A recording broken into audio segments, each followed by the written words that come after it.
Hello. Welcome to another episode of Jonacast. I'm your host, Saori DeBryan, and then this is the star of our show, Jonathan DeBryan. And today we are going to be talking about one of the most the most famous and important composers of, music, period. He was also pretty Wouldn't you say? prolific, I think. Yeah, I know what that means. Beethoven! Beethoven! Today we're talking about the Eroica Symphony, which is the third symphony of Beethoven. And I'm going to be conducting this symphony on October 11th and 12th with the Salem Philharmonia. So if you see this before then, I encourage you to come to that. So to start with, I thought we'd just talk about Beethoven a little bit and his background, and then we'll get into the piece.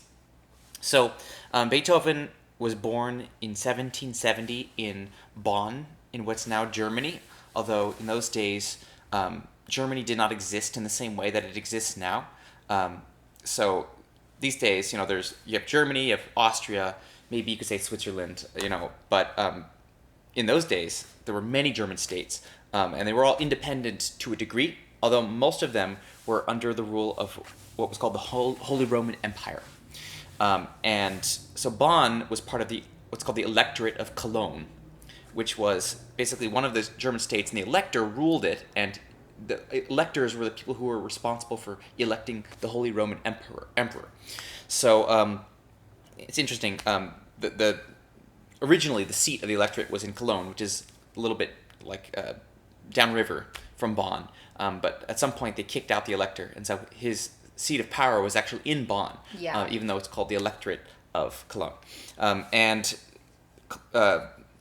That the electorate of that particular province was an archbishop. So some of these electorates were what they call ecclesiastical states, which means that they had an archbishop prince person. Yeah. So technically it was a bishop, but these people were selected from prominent noble families, and often were, so like the archbishop in Beethoven's day, his uncle was the Holy Roman Emperor. So it was all very inbred and very interconnected. Sometimes very literally inbred. Yeah, literally. Because it was the Habsburg Empire. And of course they're famous for that. But that's another story. All of this to say that Bonn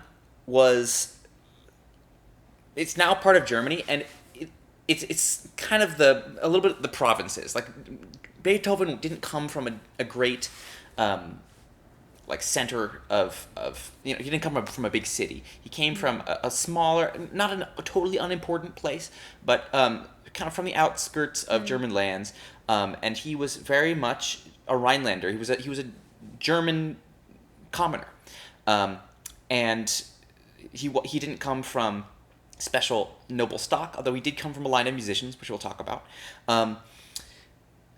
In those days, in Bonn, the ideas of the Enlightenment had really begun to take root.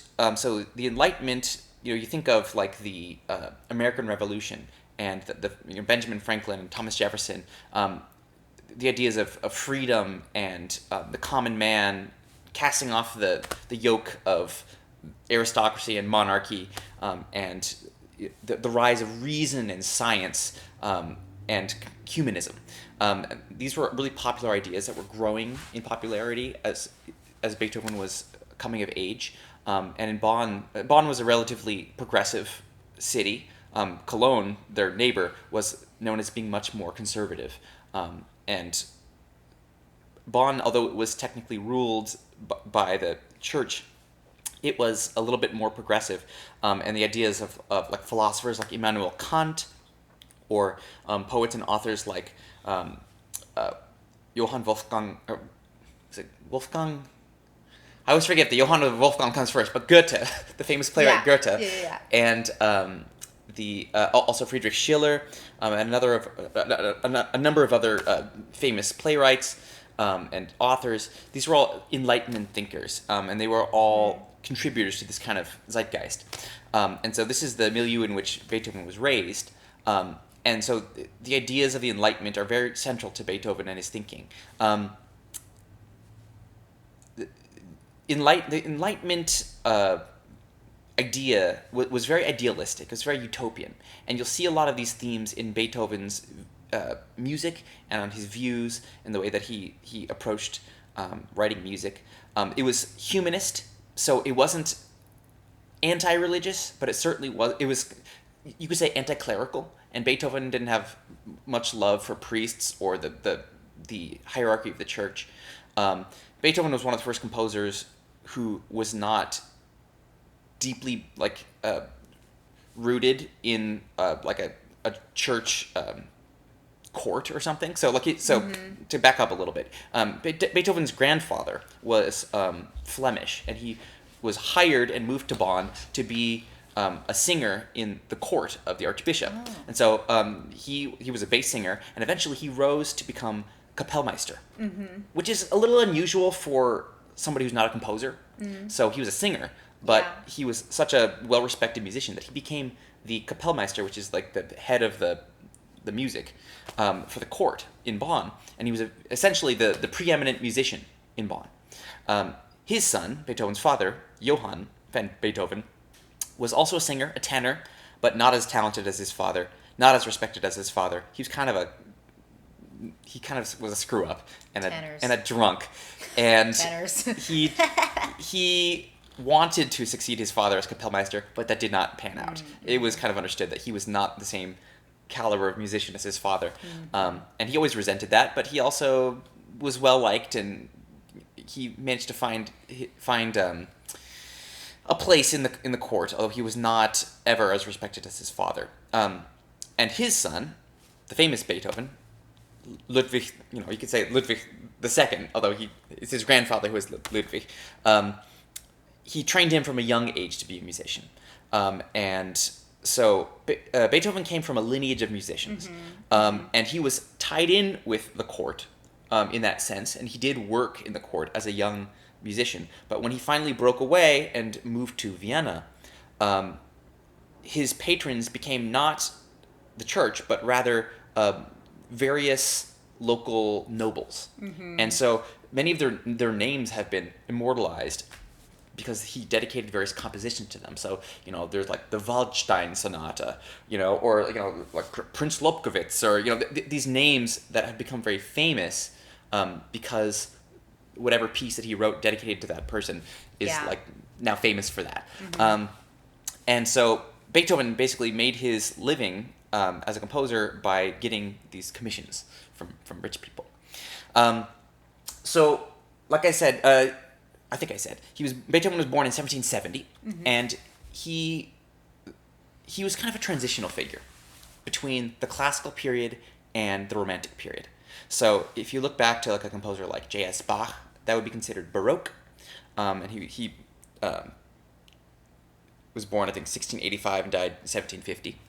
And then you have like Mozart, and Mozart is in between Bach and Beethoven, and that would be the classical period. And by the time you get to Beethoven came up in the classical era and kind of bled into what we think of as the Romantic era. And really Beethoven and his innovations, many of his innovations in music are responsible for the onset of what we think of as the Romantic era in music. Although these are larger trends, of course, that existed independently of Beethoven. But Beethoven was one of the most important voices, became one of the most important voices in that transition into what we think of as Romantic music. And the difference is there. So the classical period was very focused on creating kind of beautifully balanced, well-formed things. And classical era composers were very tied into the monarchy. Like Mozart's patron was like the cardinal of Salzburg, and then he moved to Vienna, and he was involved with the emperor, and he was very much a servant of the nobility. Yeah. Same thing could be said for Haydn. Haydn spent his entire career working for the Esterhazy family, which is a prince that lived out kind of in Hungary. But by the time Beethoven came along, he didn't really have a patron in that way, although some composers did. But it was starting to become more of a mix, where he was getting these commissions, but he was also selling music to publishers, and publishing was becoming increasingly a big part of how he made his money. So I'm looping around a little bit, but the classical period, it was kind of that was the way things were ordered, and the music reflected that order. As you get into the Romantic era, music became much more about the artist, and became much more subjective and extreme. And the idea of the artist as a genius became this increasing idea. Now, Beethoven wasn't really a romantic, but the Romantics really latched onto him because much of those qualities were inherent in his music and in his personality, and so he was a really easy figure for the Romantics to kind of latch onto, and he kind of exemplified some of those ideals. So the Enlightenment, which is really Beethoven's era, it was about reason and humanism, and the Romantics, they weren't about reason. They were into like the hysterical and the extreme, and extreme emotions, and not understanding was more interesting to them than understanding, if that makes sense. It was all about this subjective experience, whereas the Enlightenment thinkers, it was all about rationality. And so it's interesting that Beethoven is thought of sometimes as like the doorway to Romanticism, because although he was very individualistic, which I think does tie into the Romantics, he was not this hysterical sort of figure. Like you don't get that kind of like Berlioz, like someone like Hector Berlioz, which it's very much like this hysterical, extreme, almost grotesque sort of thing. So you were talking about classicism, where there's form and the way the music is formed. There's sort of perfect's not really the right word, but that was kind of the goal of that music, right? Of this like perfection of music, and everything is balanced, is what you said. Exactly. I feel like in Beethoven's music, you're still hearing that. Absolutely. Yeah. That's very, very important. That's understood. Because for all of Beethoven's innovations, and although he did expand the forms in various ways and really change the musical forms, he was very rooted in the tradition of the classical and Baroque composers. And part of that has to do with the way he was trained. So I mentioned that his father, Johann, started training him from a young age, but soon he realized he had a very talented son, and he started to bring in tutors to teach him. And there were a couple different ones. He started with like an old guy who played the organ in the court, and then there was a while where there was this kind of insane guy named Tobias Pfeiffer who came and stayed with them, and he would like tramp around the upstairs bedroom in boots all night and like order drinks from the maid that were like coffee and beer and wine, and she was convinced that he mixed them all together and drank them. Like he was this real character. But he taught Beethoven for a while, and he would get drunk with Beethoven's father and then come back at 1 a.m. and wake Beethoven up and stick him on the bench and make him do a lesson in the middle of the night. Like it was crazy. He only lasted for about a year before he went off and did something else. But the most important teacher in Beethoven's formation was a man by the name of Christian Neefe. And he originally came from Saxony. More specifically, he came from Leipzig. And if you know anything about Leipzig in musical history, you'd know that is where Bach spent the last portion of his career as the cantor of St. Thomas Church. And so Neefe was familiar with the Bach family and familiar with Bach's music. Now, today we know Bach as the great composer, and we think of him as like the height of idealistic, composition. But Bach wasn't as famous in those days, and it wasn't really until Mendelssohn came by, Mendelssohn also from Leipzig, and promoted Bach's music, that Bach came back into the forefront. But was that also because Bach was composing primarily for the court, and so like maybe the public was the public really familiar with his music? So part of it is the era that he was in.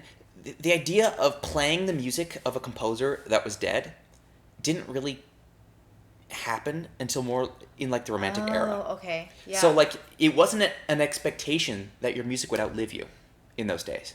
And it wasn't the first composer that never went out of style was Handel. Oh. Because Handel is right at that edge too. Handel died the same year as Bach. Oh, okay. I believe. I think I have that right. Handel was the same era, or maybe he was born the same year. I know they have one date in common, but Handel was the same era as Bach.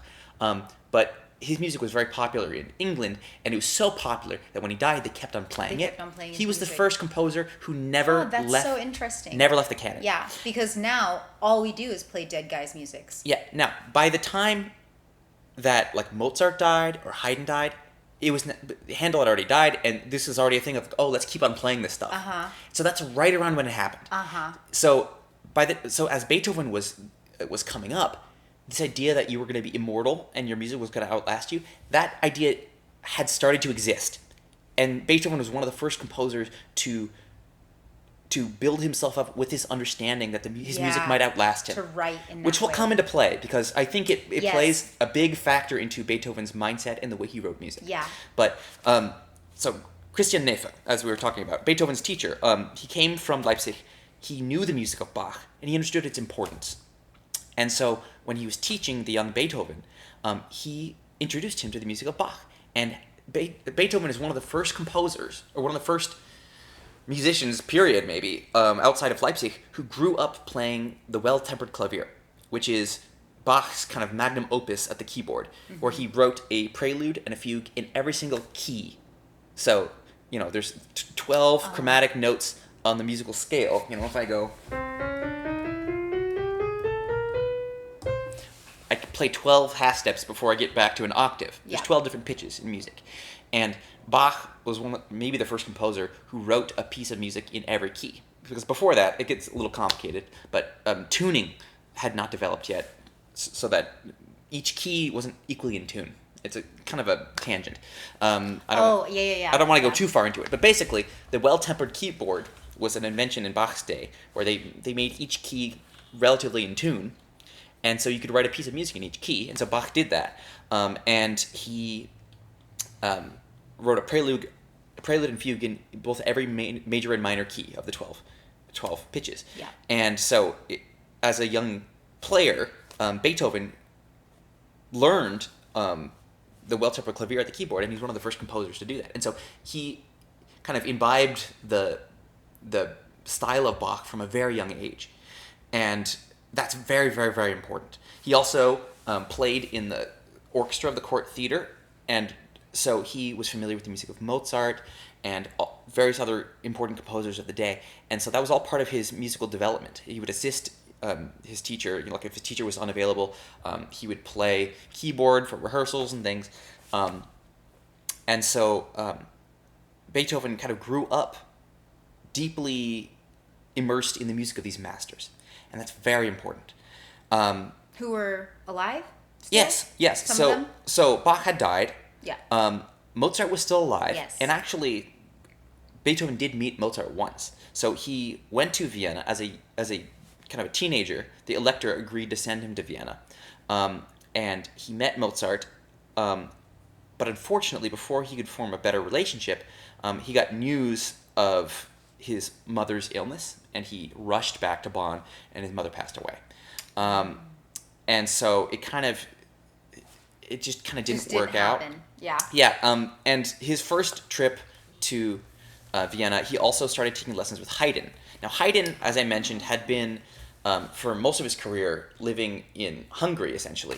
But at the end of his career, Prince Esterhazy died, and his son was less interested in music, and so Haydn was allowed to move to Vienna. He was still technically a servant of the Esterhazys, but he basically, after a whole career of writing music in obscurity, and it was published and performed, but he wasn't there to hear it. When he moved back to Vienna, Haydn was kind of astonished to discover that he was famous. Yeah. Because his music had traveled beyond him. Yeah. And he got to Vienna and realized, he was highly respected, and so Beethoven began taking lessons with him on that first Viennese trip. And then he was sent back, he went back to Bonn, and it's a little while before he eventually made it back to Vienna. But the larger point here is his teacher, Christian Neff, taught him to appreciate the work of the masters and really raised him on it. Now, Neff didn't just influence Beethoven in his music. He also influenced him philosophically. Excuse me. So Christian Neff was definitely an Aufklärer, an Enlightenment thinker.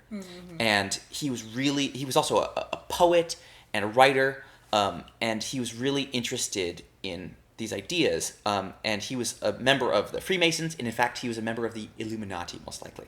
Now this sounds kind of crazy to today. The Illuminati of today is not the same as the Illuminati of... Well, the Illuminati of today, I don't know if that's a real thing, right? But the Illuminati is a very Enlightenment thing. So the Freemasons, some people may know that Mozart was a Freemason. Yes. And his opera, The Magic Flute, there's a lot of Freemason stuff. Yeah, Mozart on. was really into Masonry. Yeah. And he actually, brought Haydn in, and Haydn wasn't really as into it. But Christian Nefe was a true believer. He loved, because the Masonry, it was all these basically Enlightenment ideas where people would sit around, essentially smoking cigars and talking about Enlightenment stuff. And it was a social club. But they had all these secret passwords and symbols, and it was all kind of occult and weird, and so it was extra fun. Yeah, it was fun. The Illuminati was an offshoot that was like the Masons, but more extreme.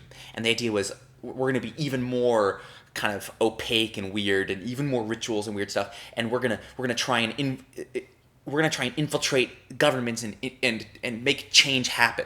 We're going to try and make the Elysium. We're going to try and make the Enlightenment utopia come to pass. And so it was it's funny that, the Illuminati has taken on this kind of like woo sort of vibe nowadays, because really they were just a bunch of nerds. The Illuminati it's not really that cool. It was these people who were just really into this dorky, like wearing hoods and like acting like you're gonna. Really, they weren't doing anything, right? But it was a movement at that time, and it was very much like that extreme excitement about Enlightenment ideals. And so Nefe was really into that stuff, and so he taught Beethoven a lot of stuff about just philosophy and these ideas of humanity, these high-minded ideals. Beethoven carried these his whole life. Beethoven was a very kind of caustic, unfriendly sort of person. Didn't get along with people, fought with every person in his life. His family, his friends. The only people he got along with were people he never saw, or the people who had died. Like his best friends were people he corresponded with and never saw. But he fought with every friend constantly. He was just a very difficult, very extreme personality. So he never got along with human beings, but he had very strong ideas about humanity. Humanity as an ideal, and very high-minded, lofty sort of thoughts, and those find his way into his music. Most notably, of course, the Ode to Joy, Symphony No. 9, which is set to a popular poem by Friedrich Schiller, which had been set to music by many other composers before that. And that really, the end of Beethoven's life was like a way of him bringing back these Enlightenment ideals from his youth. All right, so moving forward, we have a young composer, Beethoven, very, very talented piano player. The piano was also, Beethoven, not only was he one of the first people to grow up playing Bach, he was one of the first true pianists. So the piano had really started to become more common, and Beethoven was really raised playing the piano rather than the harpsichord. And the difference, of course, is that a harpsichord, if I put on a harpsichord sound, let's see if I can find one on here. So when you play a harpsichord, I can play as softly or as hard as I want, and it's always the same dynamic. There's no variation in how loud or soft it is based on my touch. Also like that is the organ. I can play hard or soft, and it doesn't change how loud it is. But if I play the piano, the reason it's called the piano means soft in Italian. The full name was pianoforte. Yeah. Right? Soft, loud. Yeah. Or soft, strong. And what that means is, if you touch very soft, you get a very soft sound. If you touch really strong, you get a really strong sound. And so that was a development in Beethoven's time. Now there was also the clavichord, which also actually had some touch. And Beethoven probably was raised first I mean, he probably started on the organ, played some clavichord, but at an early age, he did start playing the piano. And so he developed this sense of legato and touch from a very early age. One of the comments that he made when he met Mozart was that Mozart didn't have a proper pianistic touch, which is interesting to hear. Basically, in Beethoven's view, Mozart was essentially a harpsichord player. And although he did play the piano, Beethoven's understanding of how to approach the piano was different, and he was famous for his legato. He was famous for his sensitivity of touch, and everyone who heard him commented on his astounding ability to play legato. He was also really known for his improvisations. Like Mozart, he could, or Bach for that matter, he could sit down at the piano and play an improvisation that sounded like a composition that had been written down. It was that good. It was that well formed. And that was kind of a mark of his virtuosity. And so when he finally moved to Vienna as a young man and a young composer, he was primarily a soloist who also was a composer. Before you move on, though, could you talk about what does that mean to play legato? Like, why was that impressive with piano? Yeah, so like the idea of a really connected, beautiful sound. Lyrical, making a keyboard sound lyrical. It just didn't exist before. I mean, if I'm playing, it's very mechanical. And so, the way that you would play on a harpsichord, it's just a different style. It was much more about agogic accents. So in other words, rubato or taking time in certain places and speeding it up in other places. So like instead of just playing steady, like I might go.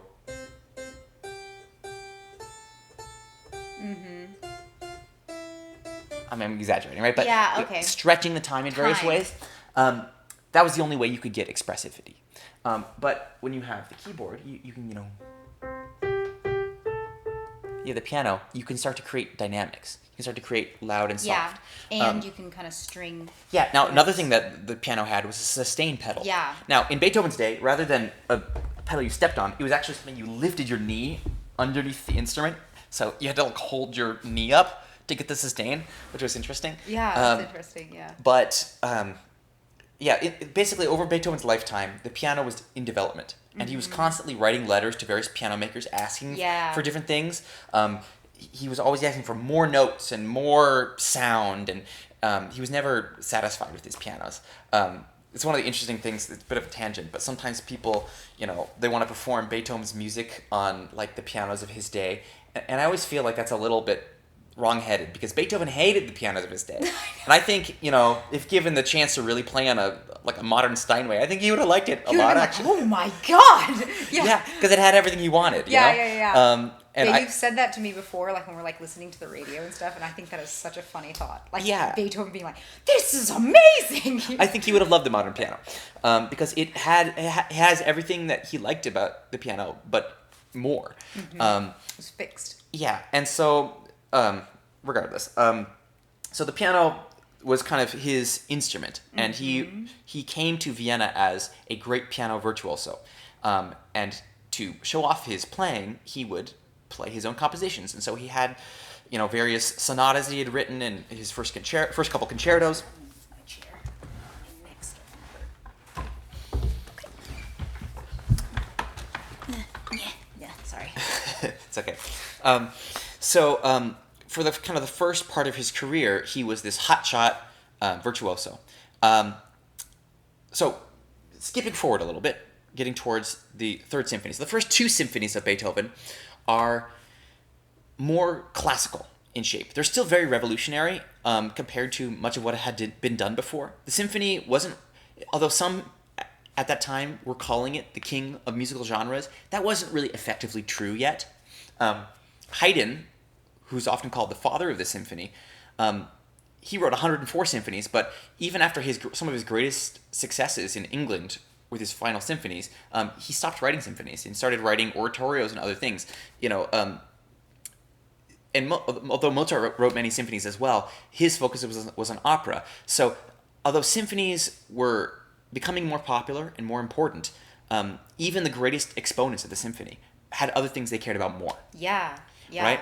And so there was a bit of a lane Yeah, there. whereas like in the Romantic era, that was the form that everybody was writing. Well, and the reason for that is Beethoven, because Beethoven, he was very aware of his rivals and competitors, and he was very aware of what they had done well and what they hadn't done, either well or what they hadn't focused on. And so he really tried to focus his composition in areas that he felt he could make his mark. Mm-hmm. So, like, for instance, he wrote some of the first cello sonatas that were important because no one had really done that. And he really brought the cello forward as a solo instrument.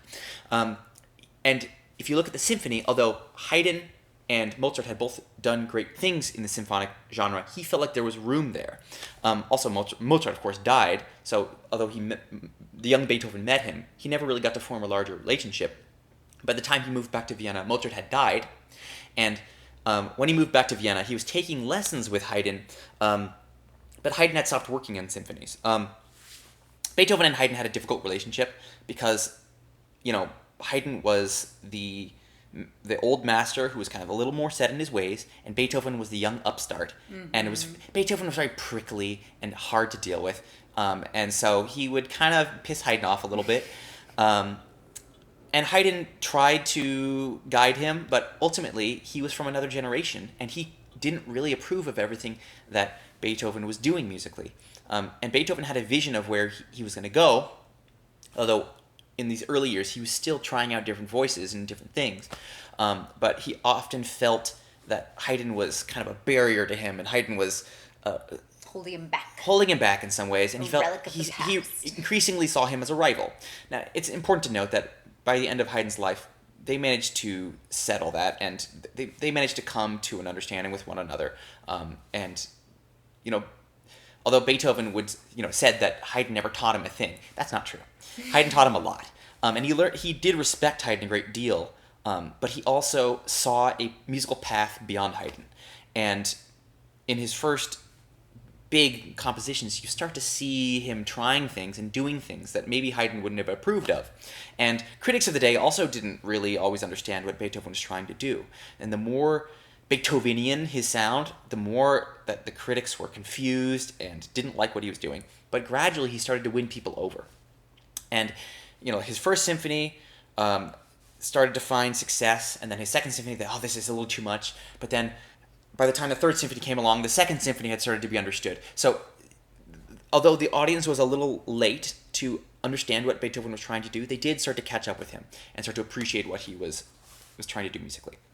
So, the third symphony, Eroica Symphony, was written right at the border between what we call Beethoven's early period and his middle period. So the early period, he was much more of a classical composer with the inklings of this Beethoven sound, and he wrote some great works in that time. And if he had died in 1802 before he wrote this piece, he still would have been one of the great composers, and he still would have made a huge mark on music. But it's really what he did, kind of from 1802 to the end of his life, that really changed music. Yeah. Because he was starting to really find his voice, and at the same time he was also losing his hearing, and this is a very interesting thing. So it was in the late, maybe 1790s, that Beethoven first started to experience hearing loss, and he went to all sorts of doctors and tried everything under the sun to fix it, and he kept it a secret because, of course, it was this huge embarrassment that this prominent composer and musician was losing his hearing, and he was very embarrassed by it and didn't want anyone to know. But eventually, it was something that couldn't be denied. So in 1802, I think it was, he famously wrote this letter called the Heiligenstadt Testament. He was staying in a little town in the Vienna woods over the summer, which is something he liked to do, to compose. He would leave town during the summer, go out into the woods to compose, and stay in a little town. And Heiligenstadt was one of those towns.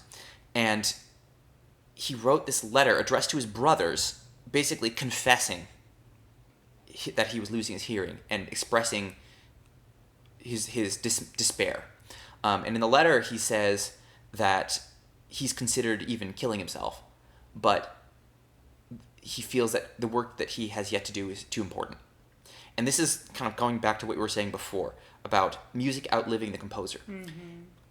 Beethoven had started to understand that your music could outlast you, and your music could be important in a way that someone like Mozart didn't understand. Like, Mozart was a craftsman. He wrote music as an entertainment. He wrote it for audiences to enjoy. Popular. It was popular music. He was a pop star. Yeah. And it was everything that Mozart ever wrote was designed to be heard by whatever audience it was designed for. Yeah. And he changed the way he wrote things depending on who was supposed to be the audience, what court it was, what country it was going to be. If he was writing an opera aria for a singer, and they famous singer, right. If they didn't like the aria, he would write a new one. Yeah. He was very much a composer for the audience. Mm-hmm. But Beethoven, he started to understand that no, this music is bigger than the audience. This is I'm an artist and I'm making an important mark. I'm making a statement. I'm writing the music I want to write, and the audience will have to catch up to me. That is completely foreign to someone like Mozart, and so it's really, as he starts to get into to his middle period, you really hear that this individualistic voice. And this, again, ties into this idea of the Enlightenment, and this starts to get into also the dedicatee and the inspiration for the Eroica Symphony, Napoleon Bonaparte. So Napoleon, famously, was not from royalty. He was a commoner, although that's not technically true. Technically, he did come from lower nobility, but the myth of Napoleon, right, the thing that caught the imagination... The propaganda. Well, yeah, the thing that caught the imagination of Beethoven and many other, Europeans of the time was that Napoleon was a man of the people. Mm-hmm. He was a commoner who rose up and conquered and defeated the forces of tyranny and brought in this new utopia of enlightenment and reason, casting down the yoke of the church and the monarchy. And Beethoven was very attracted to this. And in some sense, he saw something of himself in that. His name, Van Beethoven. In the German, there's a prefix von, V-O-N, which denotes nobility, and the Flemish Van, V-A-N, does not. But he was mistaken often as a nobleman because of that slight discrepancy. Yeah. And it's something he didn't like to correct because he saw himself as equal to the nobility. Many of his friends in Vienna, his patrons, were these noblemen, and he saw them as equals, and he fought with them like they were equals, and pissed them off, and sometimes he lost their patronage, but he didn't see himself as being lesser than or below these noblemen, and this is a very Enlightenment sort of thing. Like, if you look at like Mozart, he always prostrated himself before the nobility, because that's what you did. That's the way it worked. That was the order of things. And, Beethoven would pay lip service, to a certain degree, like, in his dedications, it's, to his Serene Highness, the Prince of Lobkowitz, but that's what you were supposed to do. But in actuality, he saw himself as equal to these people, in some way. And he felt that it was his art that had elevated him to that height. And so in Napoleon, he saw that same sort of figure, this kind of heroic figure who rose up and conquered by virtue of his own reason and his own virtues as a man. There's a famous quote that Beethoven wrote on one of his students' compositions. One of his students at some point wrote a composition and put a little kind of monogram underneath that said, "Finished with the help of God." And then beneath that, Beethoven wrote, "Man, help yourself." And yeah. That is Beethoven through and through, and that's the Enlightenment. And, that's Thomas Jefferson. That's, this idea of, like, maybe God is out there somewhere. God has created the universe as the great clockmaker, this kind of deistic understanding of God. But God is not going to help you here and now. You have to help yourself. You have to use your own wits and your own reason, and your own understanding, science and understanding to rise out of the kind of morass of ignorance and create the utopia that can exist. So that's, that was Beethoven's understanding, and that was his view, and that was the idea of the Enlightenment. Of course, this all came crashing down. First of all, there was the French Revolution, which became very bloody, and many people lost faith with the Enlightenment following the French Revolution. The American Revolution happened first, and then the French Revolution, which is kind of interesting, And then, of course, the ideas of the Enlightenment really, they were overtaken by the even more extreme ideas of Romanticism, which in turn was completely destroyed with World War One. So the war, the Napoleonic Wars, which still had some of that sense of grandeur of war and the nobility of going to battle, it was really World War One that killed that, and that's where you see the move towards modernism, and then the move, this kind of nihilistic. World War One, World War Two, really messed Europe up, and a lot of these ideas really died there. But in Beethoven's day, they were first coming into fashion. Why don't you drink some water or something? Yes, sir. Okay, with that pause. I'm just burping. Okay. So, getting now to specifically the Symphony No. 3 and Napoleon. So, Beethoven had this moment with the Heiligenstadt Testament where he despaired and he was almost going to end it all, but his work was too important. And so he kept on writing. He hid the letter. He never mailed it. Oh. He kept it as like a talisman. And there's something about the letter that was, it was almost like he was going to have it read after his death, kind of thing. But he forged ahead, and even though he was losing his hearing, and that affected his ability to perform, so he couldn't play the piano, he only had a few more public performances following the Heiligenstadt Testament, and he soon stopped performing in public, and it got worse and worse. But he kept on composing, and the idea for the Third Symphony came first out of another piece called The Creatures of Prometheus. This was a ballet that he was commissioned to do in Vienna, and it was based on a very, very Enlightenment sort of story. Not really the Prometheus that we think of. It was like a different character called Prometheus who creates these statues of humanity, but they don't have any life. So he has to teach them, how to, how through music and art, he gives them life. And that was this very high-minded Enlightenment sort of ballet. And so Beethoven wrote this music for this ballet, and the ballet wasn't terribly successful, in large part due to the choreography. But the final section of the piece featured this little melody that was in the form of English contradance called the Englische. And the melody might be familiar.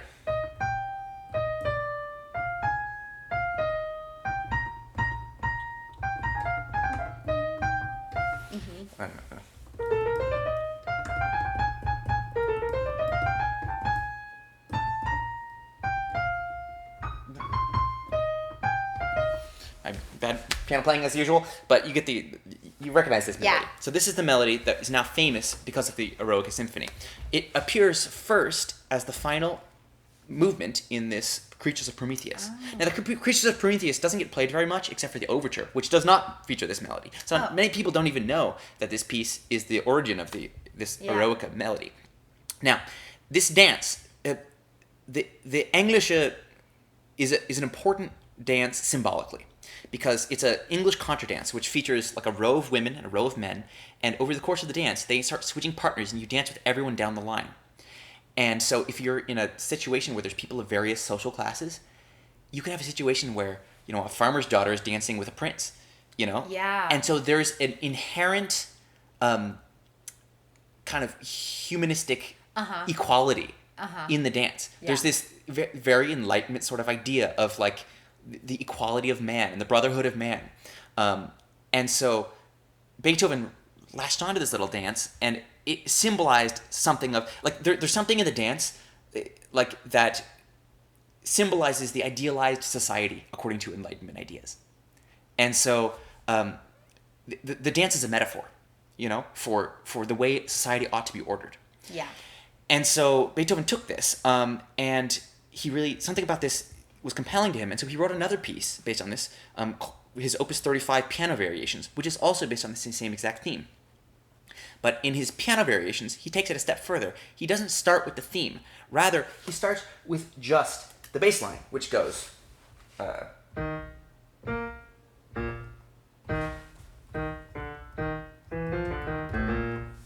right? And he first starts with just that, then he adds a little harmony and a little harmony, and it's only in like the third variation that you finally hear. Right, so if you're familiar with the Eroica Symphony, you'll recognize that this is exactly how he does it in the final movement of the Eroica. So the first iteration of the piece, he just uses the melody with the bass line in there, but it's not laid out in the same treatment. And there's a number of variations, but it's a little less theme and variations.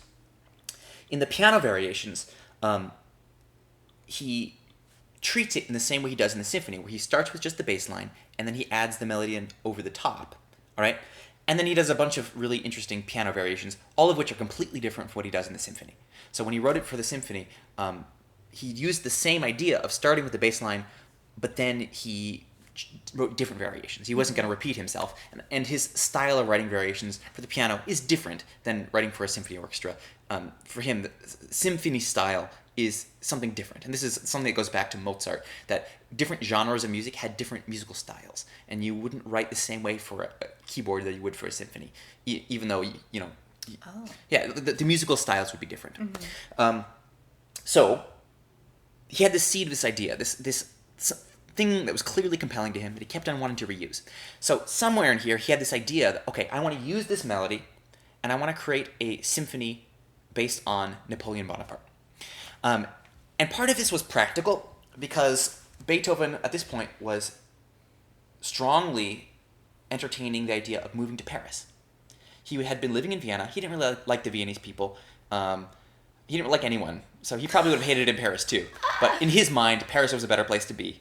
It was, for whatever reason. Yeah. And so he started to tell people that he was irrevocably planning to move to Paris, and that and so he was preparing all this music so he could make a splash in Paris.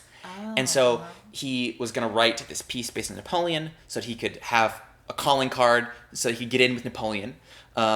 He wrote his triple concerto, so concerto for violin, cello, and piano, which is a very French style piece. And so he was preparing a kind of a portfolio. He also wanted to write a grand French opera, which is where Fidelio comes from, because Fidelio was based on a French libretto. Yeah. And so this was all based on this idea that he was going to move to Paris, and he wanted to. His dream was that he would kind of make it big with Napoleon and be kind of raised up by Napoleon and be kind of a mini Napoleon himself musically. This didn't end up panning out for a variety of reasons, mostly due to the Napoleonic Wars. So Napoleon kept on trying to conquer people, and it soon became untenable because Austria was about to go back to war with Napoleon, and so it didn't work out. But of course, there was also the matter of Napoleon being crowned emperor, and this is a very famous story that when Beethoven had finished his Third Symphony, it was, the title of the symphony was Bonaparte. But then Beethoven's assistant came in and with, the newspaper or whatever and told him, hey, Napoleon has just been named emperor. And Beethoven flew into a rage because he understood in that moment that Napoleon wasn't this man of the people who was going to usher in the Elysium. He wasn't, going to usher in this utopia. He was, in fact, going to become a new tyrant. And that's precisely what Napoleon did. And so Beethoven felt very betrayed. That being said, so he crossed out Napoleon's name. He retitled it Sinfonia Eroica, which means heroic symphony. And instead of being dedicated to Napoleon, he said, written in memory of a great man, which is like his thing on Napoleon. However, that's not the end of the story, because it became a thing where it became common for, Germans and Austrians to kind of pick up and put down Napoleon at various times, because he still represented a lot of those ideas. And so Beethoven, he would write to his publisher and say, like, here's the symphony. It's really called Bonaparte, but it's called, like, the official title is Symphony Eroica, but really and then on the paper he crossed out, dedicated to Bonaparte, and then somewhere below, later on, he wrote, written on Bonaparte. Like, so he went back and forth on it. And it wasn't just like he completely was done with Napoleon. He did maintain some respect for Napoleon and what he represented, even though he also felt betrayed by what he did. So it's a complicated, sort of messy situation. Yeah. So that kind of leads us to the piece itself and how it's put together and why it is the way it is. The Symphony No. 3, the Eroica Symphony, really the Bonaparte Symphony, is the original title. The idea of the symphony is to represent the idea that Napoleon represented as a hero. And so calling it the Eroica Symphony is appropriate in a way, because although it is about Napoleon, really the symphony is about Beethoven. Really it's about what Napoleon meant to Beethoven and himself as a composer. Because it really tracks this hero's journey. It's built on very simple musical ideas that are then spun out into what is the longest symphony probably of its time. Certainly the longest Beethoven ever wrote, longer than anything Mozart or Haydn ever wrote. So it's like twice as long as any other symphony. And it's full of so much more musical content and musical ideas. But it's all based on these very simple ideas. So it all came from the last movement. So the idea is he has this little English dance that he wants to use to represent the ideal society that Napoleon is going to usher in. Mm-hmm. And so that's... Is it like humble beginnings too, a little bit? Yes, exactly. Yeah. And so he puts an E flat. E flat is a key associated with the heroic and noble. And the idea is that he wants to end this piece with this idealized future that Napoleon is going to bring in. And it's this simple little dance in which, everyone is joining in. And so he has this material. And he works backwards and creates the themes for the other movements based on it. And this is a very, like what you said earlier about how Beethoven is very classically rooted, and he wasn't this romantic. He was really taking in the ideas of Bach and Mozart and Haydn. Yeah, he wasn't like this modernist that was like slashing everything that had been written before. He was very respectful of the way he constructs his themes, it's very indebted to someone like Haydn, where it's very thematically unified. And let me demonstrate what I mean. So there's two parts to this Englische. There's the bass line, which he leads with, and then there's the little melody that comes over the top. So the bass line,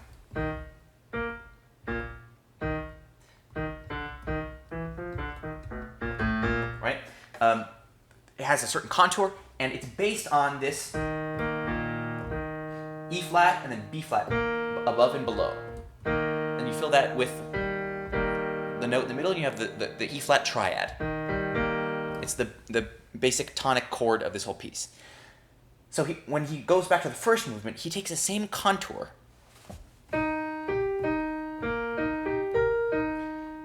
The span of this melody is exactly the same. Mm-hmm. Although it goes in a different order. He's working in the same range as this bass line. Also, when you take a look at the melody, the first three notes.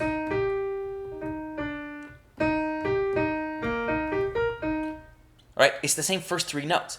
That's not an accident. Yeah. So he's taking these little kind of musical seeds and dressing them up slightly different, but it's supposed to feel unified, even if you don't consciously hear the relationship between these melodies, between the bass line and between this melody in the first movement, as well as this pitch content.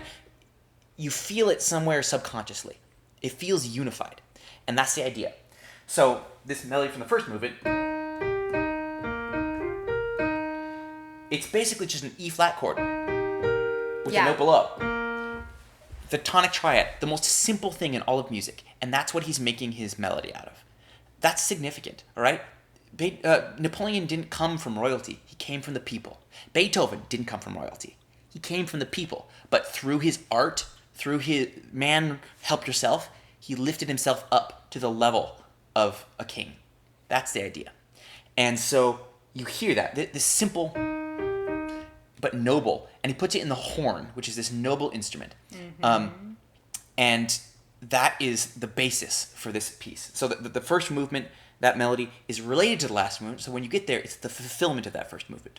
Now, one thing that's very interesting about the way that Beethoven writes the first movement is that it's not a militaristic march. It's not bum, bum, ba-dum, bum, ba, 2/4 or 3/4 time with dotted rhythms. No.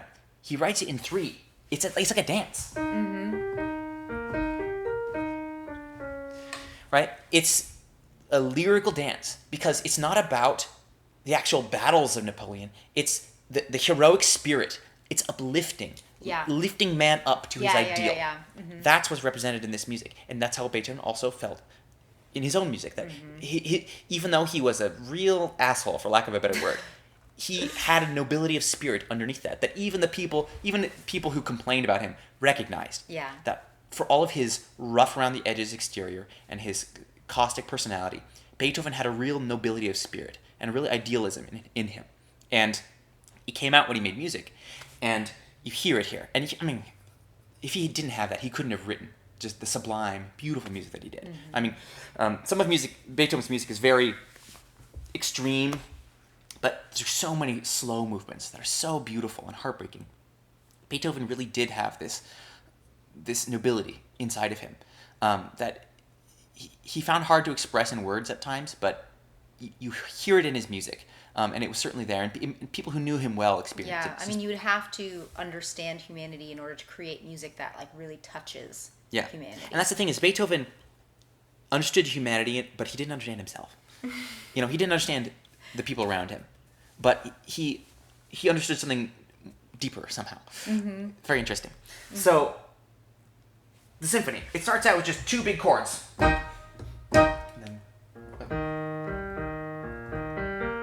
Instantly unusual. First of all, he doesn't have a long, slow introduction. This is something that Mozart had done as well. Like symphonies didn't always need a long introduction, but just two chords, bam, bam. And we're right into it. And then the melody is in the cellos. That's very unusual. No symphony started like that before the Eroica.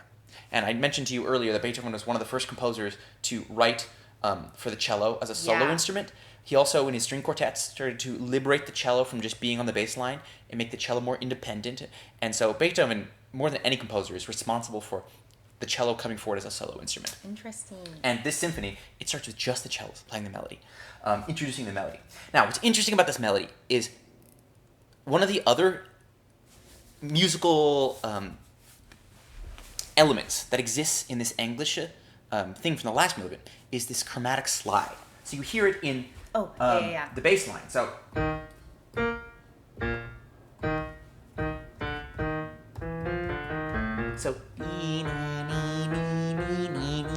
this kind of winding chromatic thing, and then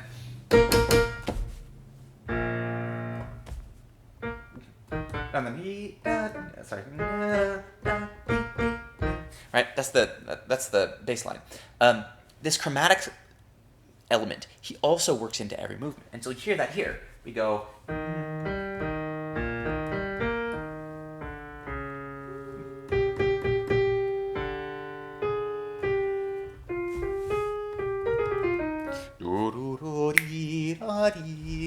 Yeah. So the combination of this kind of noble triadic music with this chromatic slide, this uncertainty, this change, that's the seed of the Eroica Symphony, and you hear it in every movement. So it exists in the final movement, but he brings it forward into the first movement, so that when it happens in the final movement, it feels connected. Mm-hmm. As I mentioned, it's a dance in the same way that the last movement is a dance. Right? The last movement, it's a dance in two, bum, bing, bum, bum. This is da dee dee da do da dee da. Another touchstone for this movement is Mozart's most famous symphony in the same key, the Symphony Number 39 in E flat, which it's also in 3/4 dance, lyrical dance, rather than being in kind of march. So Beethoven would have been very familiar with that piece, and I think that's also some of the inspiration for this first movement, it being in this lyrical 3 pattern. Another element that you'll hear in this piece is hemiolas, which are basically when you have, we talked about this with Holst, this is when rhythms break out of the bar line. Yeah. So we're in 3, 1, 2, 3, 1, 2, 3, but then we have 1, 2, 1, 2, 1, 2, 1, 2, 3, 1, 2, 3, 1, 2, 1, 2, 1, 2. And I mean, this goes right into the theme. This is breaking barriers. This is, Napoleon is not playing according to the rules. Yeah. He's going out and doing things that no one thought was possible. And what's Beethoven doing? Exactly that. All right? So again, this piece is so autobiographical. Yeah. It's about Napoleon, but really, it's about Beethoven. Mm-hmm. And so you'll hear that in this first movement. We have.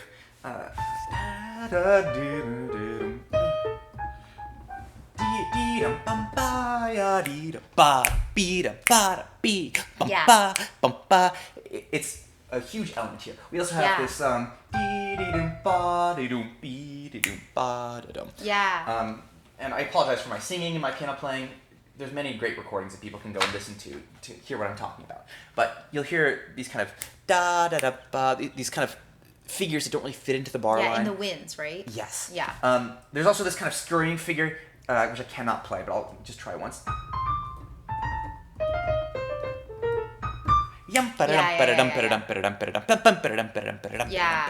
Which starts to introduce this idea of struggle. All right. And this heroic struggle, which, yes, there's battles, there's fighting and bloodshed, but really it's the struggle within. It's that heroic struggle to keep on fighting and go forward towards your vision, even when the world is against you.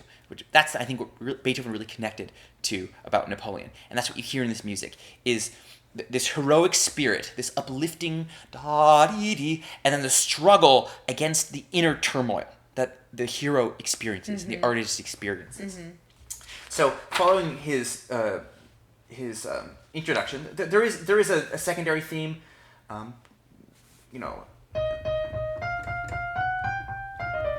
but it's not terribly melodic.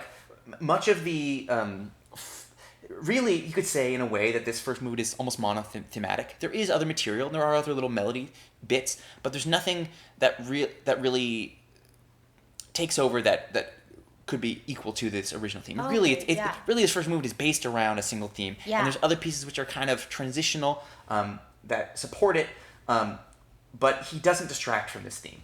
Yeah. So we have a long kind of exposition, and then we get into the development section. So in a symphony, the development section is where you take your ideas and you kind of pit them against each other, and you put them upside down and backwards and this way and that way, and you go through different keys. And Beethoven was already in the habit of expanding his development sections. So you could look at like some early Mozart piano sonatas, and the development is like 8 bars. Really short. And over time, it got more complex, and you will hear some Mozart developments that get longer. But Beethoven takes it to the next level. He really felt like the development was the most important part of a piece. And so he really not only expanded his developments, but you'll also see in this symphony, he takes the opportunity to use the coda of a movement to have a second development, which is a brand new idea. In other words, like, it used to be that there was an exposition, then you'd have a development section, and then the recapitulation. You're bringing back the beginning, and then sometimes a little coda just to kind of put a bow on things. Well, Beethoven would use that ending section to almost start to go off onto another development. And you're like, where is this going? And then it finally comes back. And so you get this really his word for development was durchführen, which means like drive through. Working kind through of the struggle. working through the ideas. Yeah. That was the most important part of the piece. So we have a mysterious kind of opening to development here, and then a kind of light, some kind of light little dancing stuff. But then we get this kind of section where the basses start to go, and then sorry.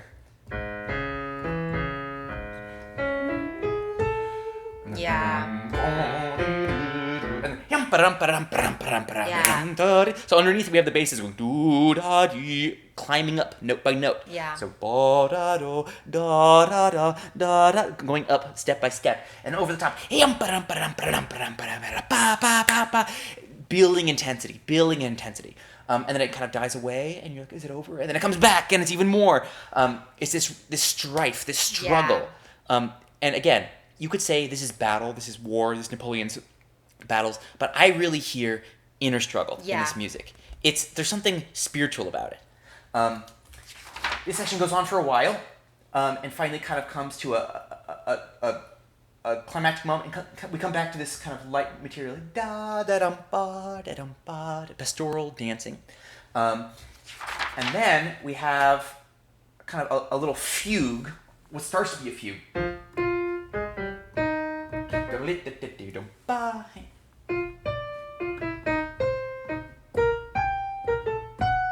So the strings start coming in over the top of one another, and And a fugue is a classic kind of metaphor for struggle and battle, and so you'll often hear composers, when they depict these sorts of struggles, using fugue. We talked about this in the Emmanuel Symphony, my own father. Similar idea. And so Beethoven is using these kind of voices entering as like the chaos of battle, but also the inner chaos. And then we have this crazy section where we have these kind of hammering he violas through the whole orchestra. So yum ba da dum ba da dum be dum ba dee dum be da, and the whole orchestra is playing. There's no counterpoint at all. Yeah. It's just the whole orchestra playing together. Dee dee dum ba ba, and he builds up these chords. He builds up. We get to this climax where it's this really clashing chord. Let's see if I can play it for you. It's like.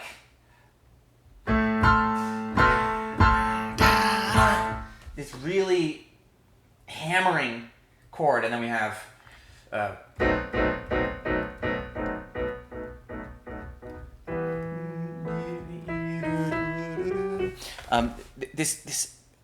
it's really this striking section. When you listen to this movement, I wish I could really play the piano so you could hear it, but people can go and listen to it. It's kind of the middle of the first movement, and it almost sounds like a 20-car pileup on the freeway. Like, it's this dissonant, crashing chords, really coarse and harsh. And finally, it reaches this climax, falls away, and then we have this very interesting little development melody that doesn't show up anywhere else. Yeah. And this is 2 parts, right? Let's see if we can play it. I can't really do a good job playing it. But basically, this is a little melody that not only is related to the English theme from the last movement, it also actually foreshadows the second movement, which we'll get into in a second. Yeah. This melody...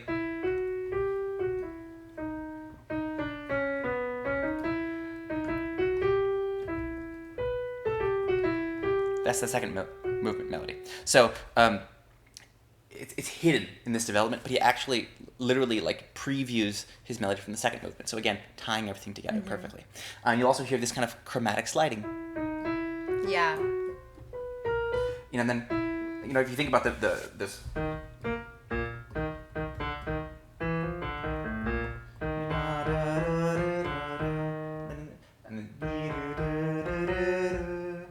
It's literally almost the same thing. The only difference is there's one whole step in the middle. Yeah. So literally, this little sliding melody is actually a section of the bass line from the final movement, but with an added whole step in the middle. And you would never know it. Yeah. Because it's hidden. But even though you don't notice it, somewhere subconsciously it registers. And so these are the little tricks that Beethoven is playing. Finally, we have more development, more really interesting music that I could go measure by measure. I will spare you. The next really fascinating moment is getting into the recapitulation of this movement. And this is a moment that was really revolutionary at the time, to the point where people thought it was a mistake. Like, they thought that it was a misprint or something. Because everything dies away, gets very soft, and finally you have nothing but the violins playing this little tremolo.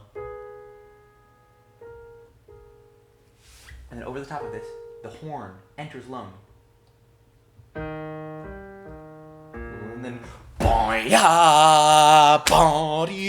basically, it's silent, quiet little violins, and then horn, and the whole orchestra comes in, and the cellos are back, and we're back in the beginning. Like as if they skipped, finishing the melody. It sounds like the horn player came in early, is what it sounds like. Because he's coming in the wrong key, in the wrong place. And so everyone was like, is this a mistake? Like, literally, at the performance, they're like, did that guy come in wrong? Yeah. But it's very intentional. And it's just one of the many revolutionary kind of moments in this. That, it kind of... It's hard to describe just, how magical of a moment it is. Everything dies away, and everything gets very soft. And you hear, bum, bum, bum. Bah, we're back! And da-dee-dee. And it goes back into the first movement material. Or first section material. Now, as I said, I could go measure by measure. It's such a masterpiece, and it's so tightly composed. And as I mentioned, there is additional development in the second half of this. So normally, what a composer would do is they'd take the first part of the movement and they just play it again, but in their home key, and then maybe a little coda and take you home. But Beethoven doesn't do that. He brings in this long extended coda. It almost starts like a prayer. The violins, coming along, just.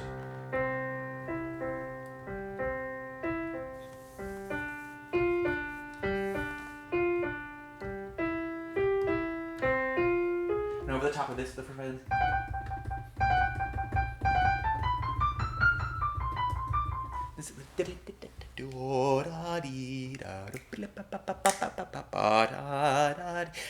It's like drawing everyone together, like we're moving towards the ending. And then we have some diversions. We bring back our interesting little chromatic development melody. And then finally we start to build up towards something very exciting. You hear in the bass.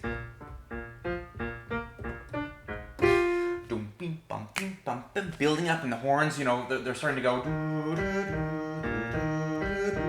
over the top of one another, building intensity. And then finally, we get to the apotheosis, and the horns give it to us properly. Mm-hmm. And we get that da-da-dee. The whole orchestra finally celebrates this theme in its full glory. What's very interesting about the way this piece ends is at the end of this kind of glorious horn variation, he brings back some of his transitional material.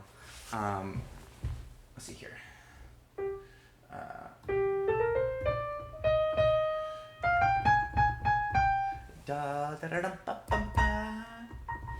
I'm sorry.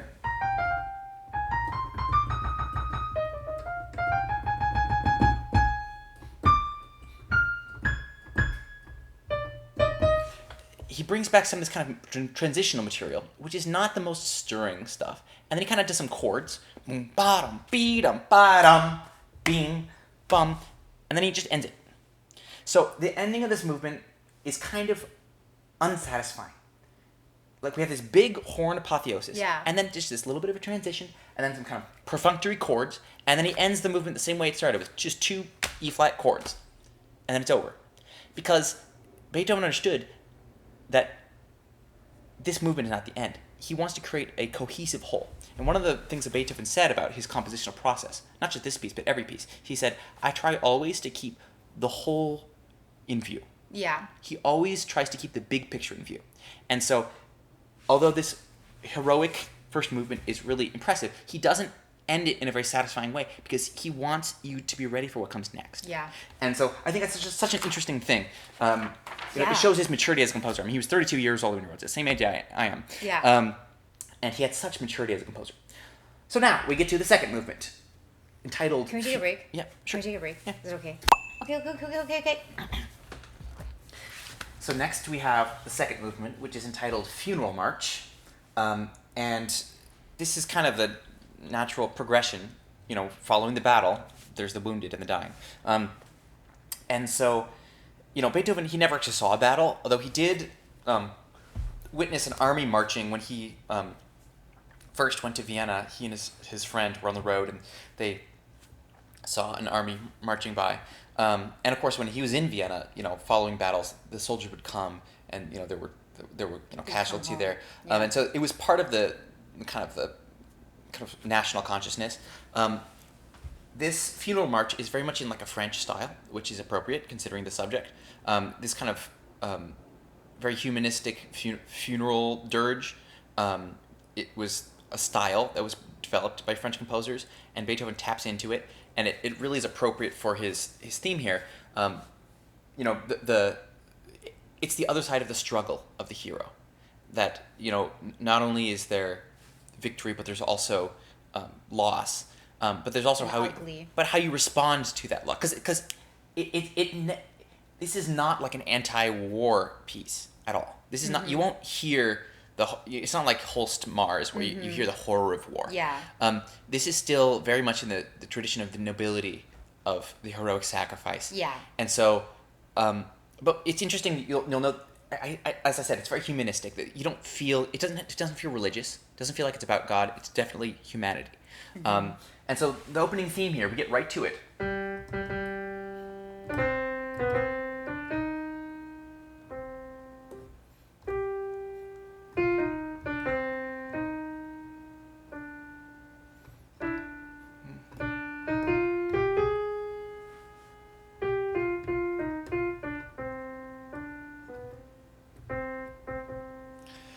And as I mentioned, this theme is actually, as sad as it is, it's based on that cheery little Englische, right? If I change that to another key, and then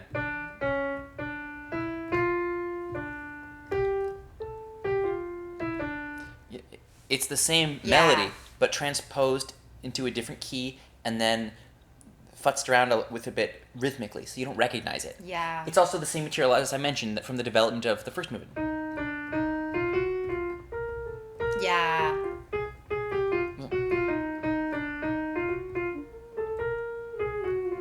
Yeah, it's the same material. So it's all tied together.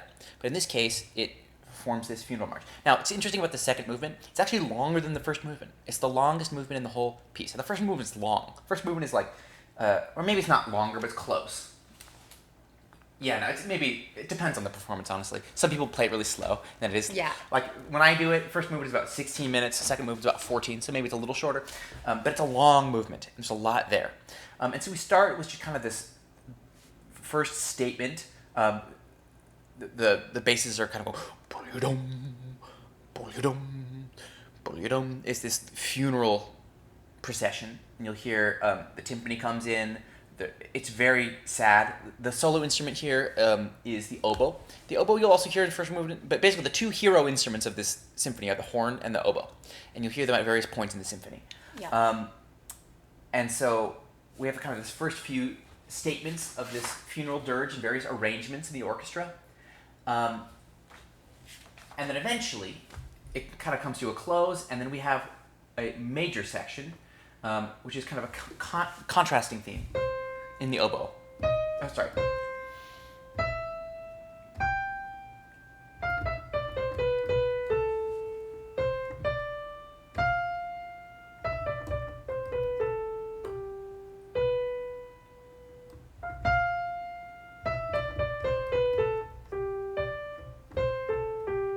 So it's this kind of more serene melody. The accompaniment in the violins is.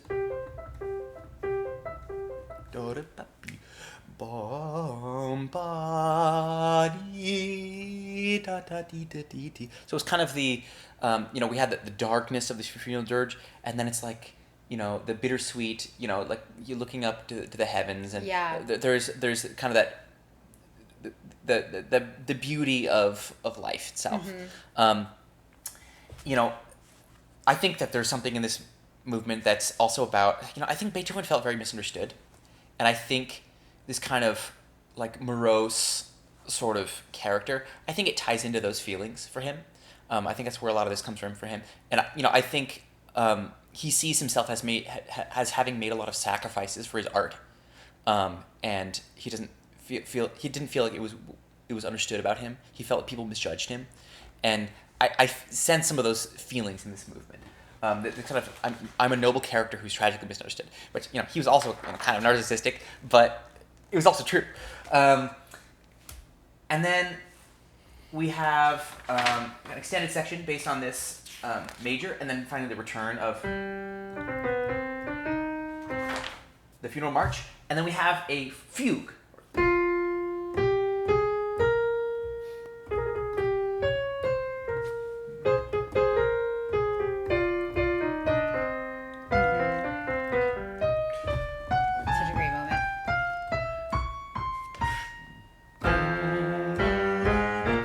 Really great stuff. So all right? Yeah.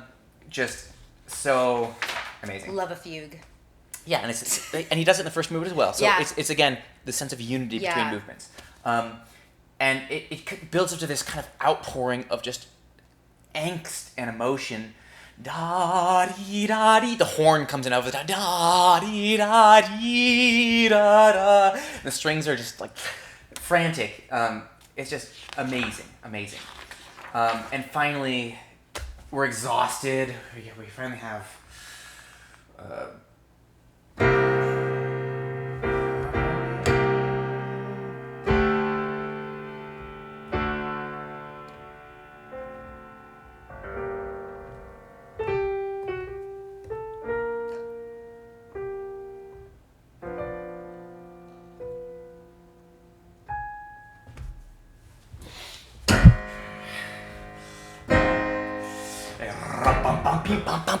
So like, we come to this moment of despair, like, oh, I've given everything I have to give.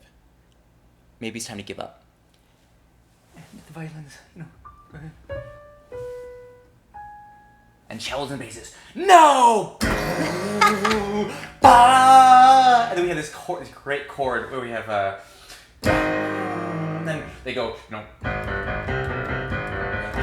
then over the top, bah, the trumpet, da da da da ba ba ba ba ba ba. Da. The trumpet is like a hero coming in, saying, "Not today. I will not give up. I will not stand down. My fate is not sealed. I will fight." That's like this great moment. We're at the moment where things are most fragile, most ready to give. And of course, you could tie it into Napoleon, I suppose. But this is about Beethoven. I'm sure he would say, well, yes, he had to overcome this and that, but this is Beethoven's struggle. I mean, the Heiligenstadt Testament that he wrote just like a year ago, this dark night of the soul, this crisis that he experienced. And this is the moment where he says, no, I have to live for art. Yeah. And then we just have this wonderful section, and then it kind of he takes his rhythm that he builds, these triplets, and turns it into an accompaniment.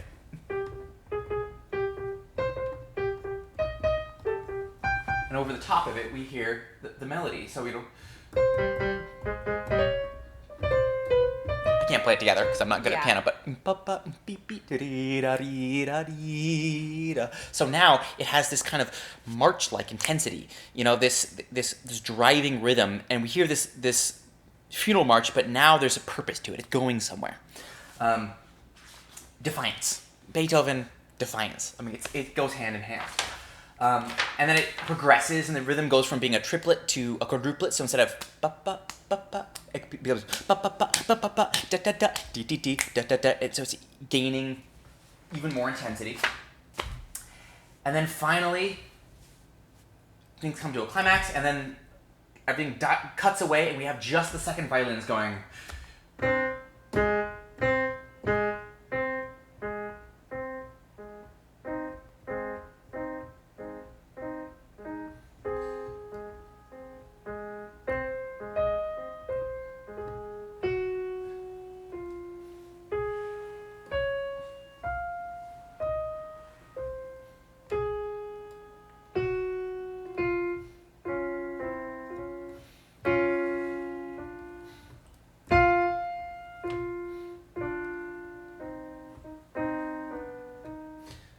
This just ethereal, light. It's just strings only here, and this kind of angsty, but almost resigned music. And I think in this moment we've had defiance, and now we have acceptance. That this is what life is going to be. This is my path that I have to follow, and Beethoven's losing his hearing, and it hurts. Yeah. And he's fighting against it, but you just have to accept it, Yeah. And you have to keep on moving forward, and there can still be beauty, but he's tired, and so I hear. That was the baby. I hear our baby waking up. Pause. And we're back. You might have noticed that the lighting is a little different, and I look a little different. Yeah, so it's 10 p.m. It's nighttime. Yeah. We have a 16-month-year-old. 16-month-year-old. 16-month-year-old. Oh, gosh. So, sometimes you make plans, and then you have to change them. So we were recording the podcast, and she woke up from her nap and since then, a lot has happened. A lot of things happened. A lot of things happened. I've done a lot of things. I Yeah. went to jiu-jitsu. I baked a freaking cake. That's true. I changed my hair. Wow. And I put my clothes back on that were my nice clothes. Wow. So, anyways, Well, without further ado, so where were we, Jonathan? So we were in the second movement, and we had just gotten to the final section. So if just to review, the first section of this movement is the funeral march with a slight major reprieve, but then we come back to the sadness. Then we have this kind of defiance, and then we were just getting to the transition into the final section, which to my ears is something like acceptance. And it's very kind of bittersweet, but in my view, this is something of like Beethoven's inner monologue. But I think it also extends to his overall thesis about being a hero, which is that you're not able to succeed without suffering, and you just have to accept that because the hero's duty is to triumph and to strive against the forces of evil or whatever. And so, with that comes pain, but that's part of the hero's journey. And so it's a very poignant ending, and it kind of dies away. There's a few kind of different textures he brings out, a duet between the first violins and the woodwinds, the flutes, but really it just kind of dies away. And the last thing we hear is the first violin section just kind of gasping. We have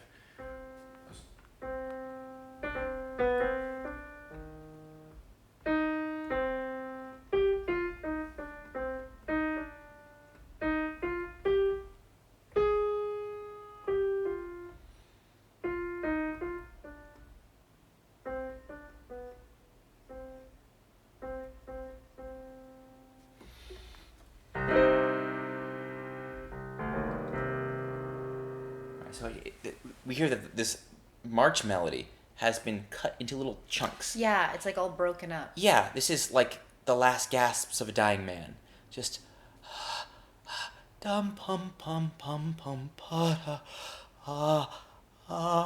It's very breathless. It reminds me a little bit of certain moments in like Mozart opera. Mozart likes to do that sometimes, create this breathless Yeah. when his characters are really upset or Yeah. when something's happening Yeah. that is very upsetting or Yeah.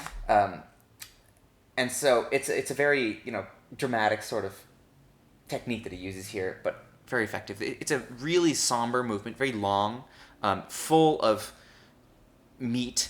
It's for such a long, slow movement. I mean, you think like a long, slow movement would really drag the piece down, and many conductors traditionally have done this movement quite slow, much slower than Beethoven's tempo markings. And we can talk about Beethoven's tempo markings in a minute. But even when it's done slowly, I think the movement works. And that's a testament to Beethoven's mastery of musical form. His ability to construct a piece of music that's so balanced and dramatically satisfying that it can go on for quite a while and it never loses you. And so I think it's really an amazing piece of music, and it's, of course, been used many times for prominent funerals. Like when Toscanini died, Bruno Walter conducted it for his.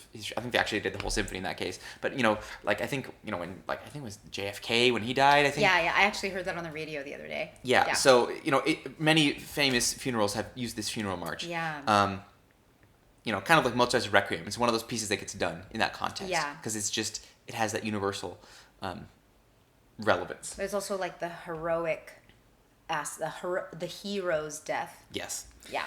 So, going on to the third movement. So the third movement is a scherzo, and in this time period, the scherzo was increasingly common in the context of a symphony. Back in Mozart and Haydn's heyday with the symphony, generally there would be a minuet. So you'd have a fast first movement, you'd have a slow second movement, you'd have a minuet, and then you'd have a fast finale. So the minuet was like a moderate dance in three, with a middle section called a trio, which goes back to Baroque period and the way that it was orchestrated. It was for like a trio of instruments, and the name stuck. It doesn't really mean anything other than alluding to that musical form. Mm-hmm. Now, the scherzo, it's like a minuet, but it's faster, and scherzo means joke. So it's a more light-hearted dance in a faster tempo. In Beethoven's time, it's still in 3, although as the symphony evolves, you start to hear movements that have a scherzo character, but are not even in a 3 time. Like sometimes they'll be in 4 or in 2. And they'll still have that kind of joking or lighthearted or mercurial character. So the scherzo has kind of transcended its origins. It started, in the minuet and then became this kind of faster minuet with trio section. And then as composers went further and further afield, you start to hear more radical divergence from that origin. And of course you get to composers like Brahms, and instead of doing scherzo, he'll often do these sort of intermezzo movements, which are not quite a slow movement, not quite a fast movement. So this is the beginnings of the genre of the symphony really starting to morph and change. And Beethoven was one of the first composers to really mess with the form of the symphony in this way. So this is a scherzo, and it's interesting, kind of the journey of this piece, because the first movement was this lyrical dance and of the hero, and it brought in the strife and the struggle of the hero, and left things somewhat unfinished. The second movement is this heartfelt funeral dirge with strife and struggle and defiance and defeat, almost despair. And so, because Beethoven knows that in the fourth movement he needs to get to this very lighthearted, almost cute little dance, he has to find a bridge. He has to find a way to get from this place of utter desolation, this gasping death at the end of the second movement, and he has to find a way to get from there to... and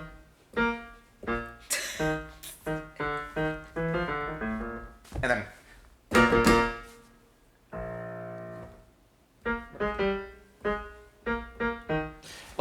It's this really funny fourth movement that he has to get to. And so he uses this scherzo as a way to get there. And I think it's very smart the way he does it. He doesn't start it too funny. He just starts it almost a little mysterious. We just hear in the strings, it's very soft, So,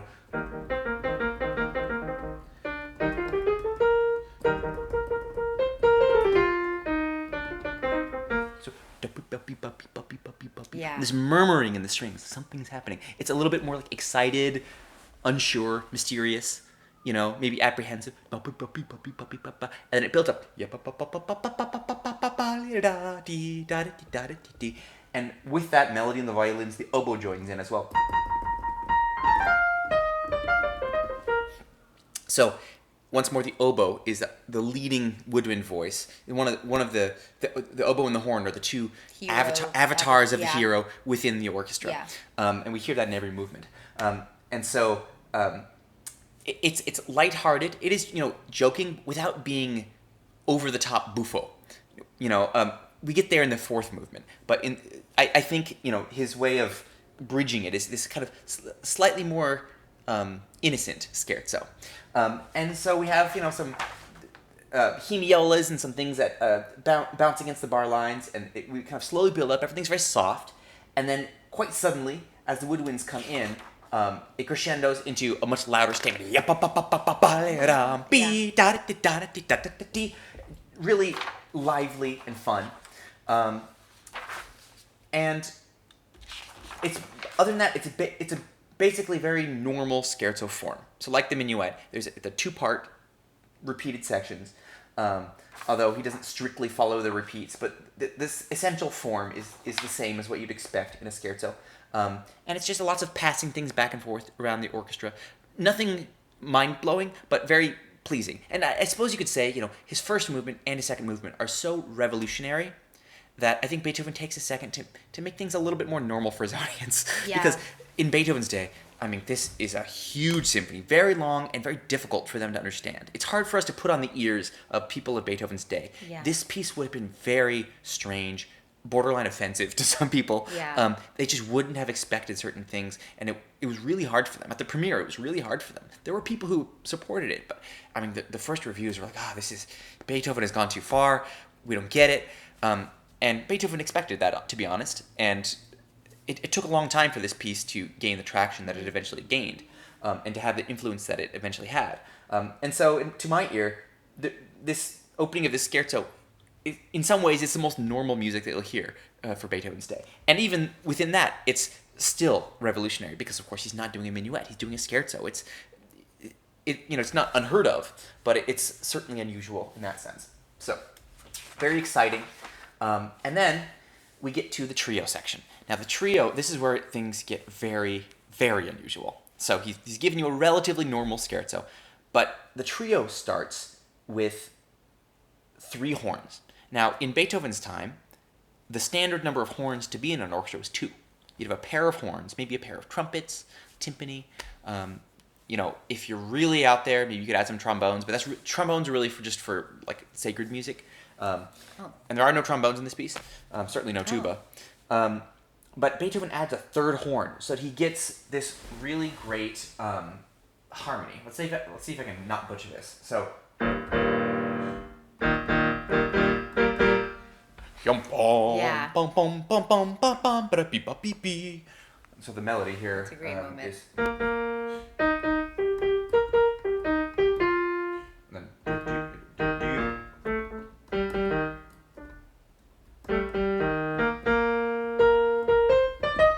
Piano playing is not up to it, but it's this really dramatic horn trio, this kind of hunting horn sound, very noble. So as I mentioned, the oboe and the horn are the 2 avatars of the hero. We heard the oboe featured in the scherzo, but now the horn is there in the trio, and it's this wonderful, unexpected texture. No symphony ever did this.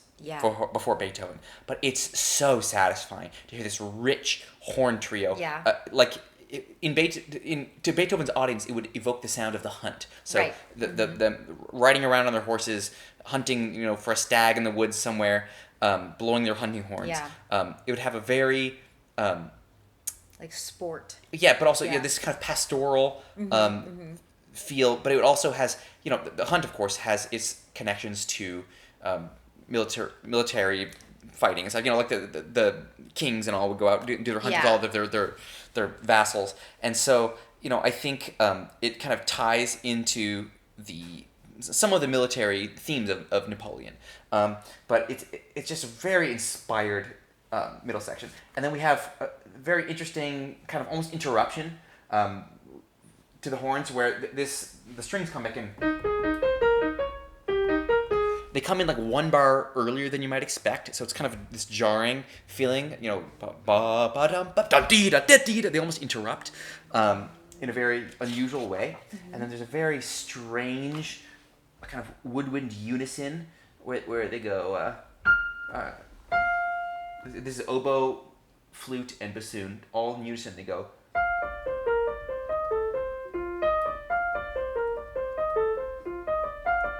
And then violins respond.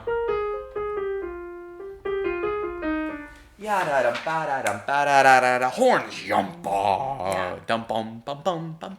It's so charming. So, finally, when this repeats, the scherzo returns again, interrupting the trio. So the return of the.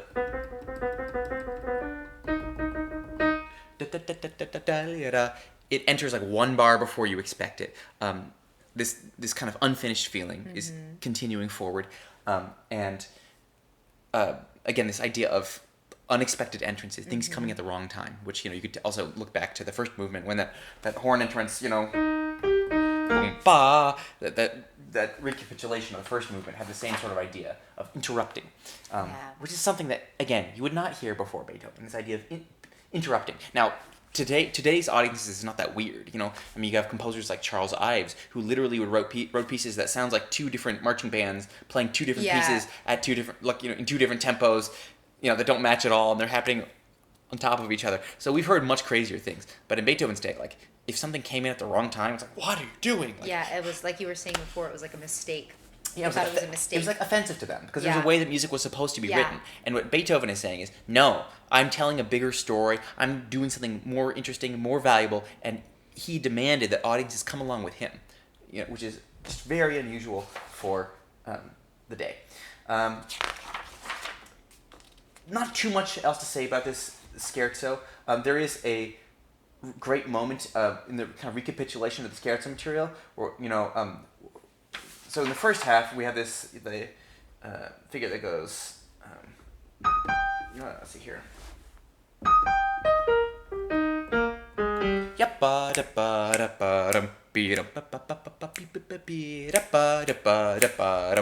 This is kind of hemiola.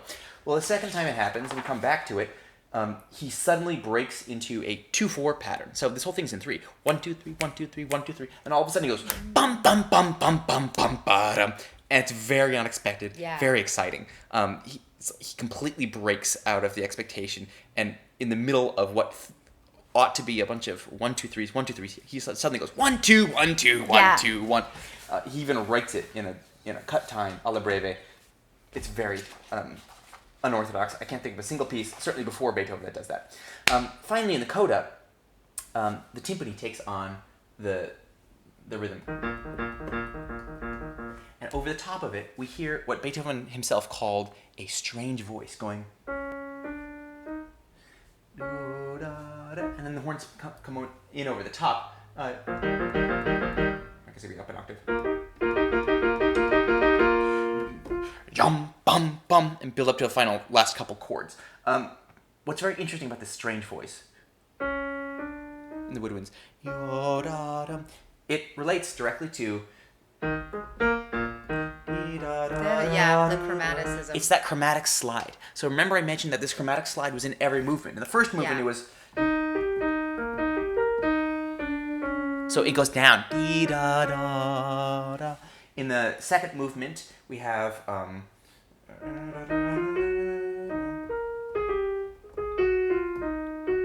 we have some of that chromaticism there. In the third movement, we have this... Again.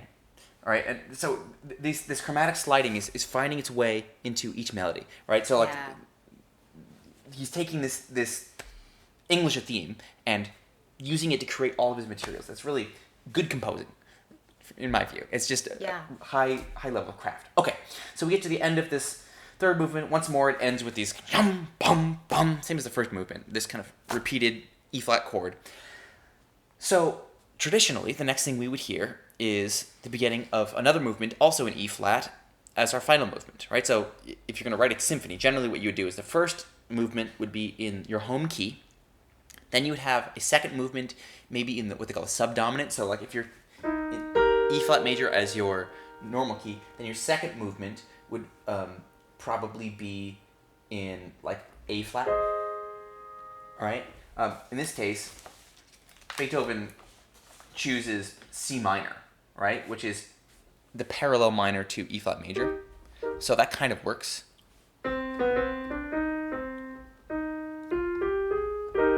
Right? Mm-hmm. They're related in that way. So that's not that strange or unusual. And then he puts the scherzo in E-flat, which is also what you would do.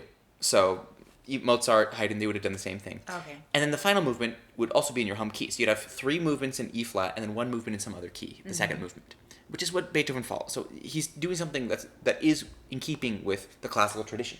What's not in keeping with the classical tradition is the first note of this fourth movement, which is a D.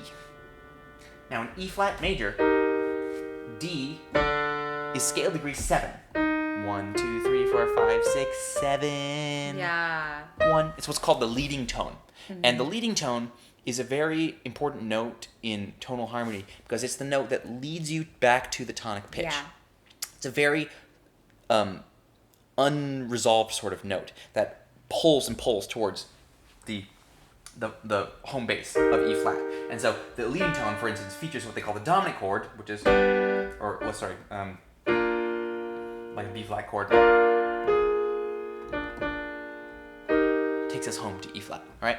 So Beethoven knows this, and he decides to open up his fourth movement on this pitch and create this tension that will then be resolved in...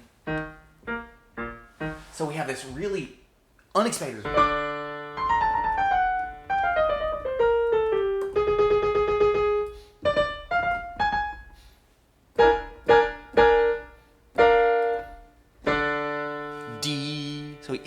he builds this kind of big cadence. D, D, D, D, D. This is unusual. We don't expect this note. And then, of course, it resolves to...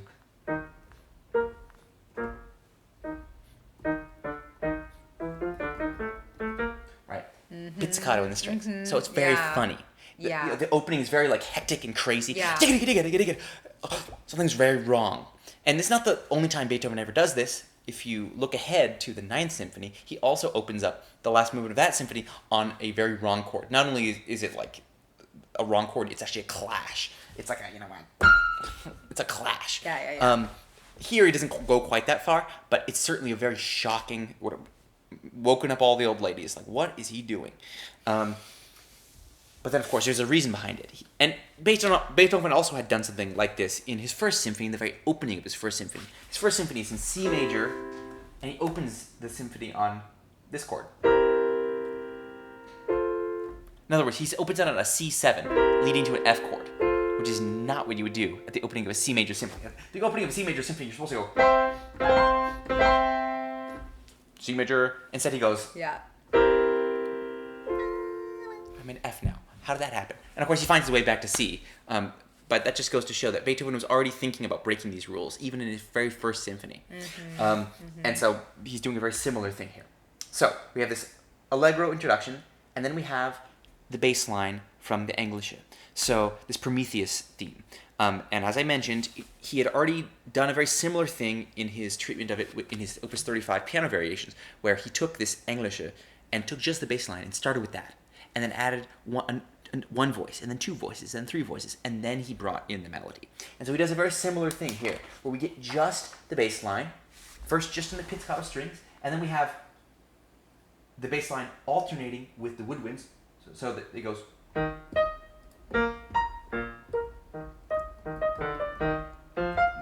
So, again, very cute. Cutesy, even, all right? And so, like I said, we came from utter despair in the second movement. We had to find our way here. So the scherzo helped us to get to this point where it feels justified that we can be so cute. And then what's really striking here is oompa, oompa, oompa, oompa. We have this little back and forth with the pizzicato and the woodwinds, and then it stops. There's silence for an entire bar, and then all of a sudden, this 1, 2, 3.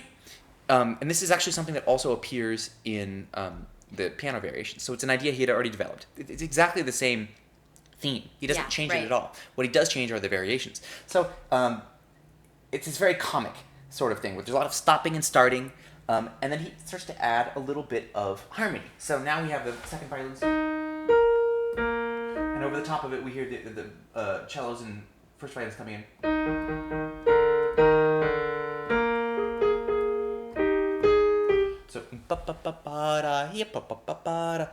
So we start to add a voice, all right? This is a second variation. We have the violas playing this little triplet.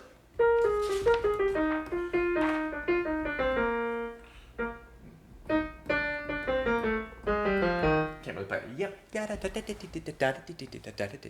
And over the top of that, bum, bee, bum, bum. So we have this kind of running triplet line accompanying this. And now we have this added voice. And then finally, when the woodwinds join in, we finally get the Englische theme. So it's several variations in. And this is the original theme that came from the Creatures of Prometheus. And underneath it, of course, is the cellos. And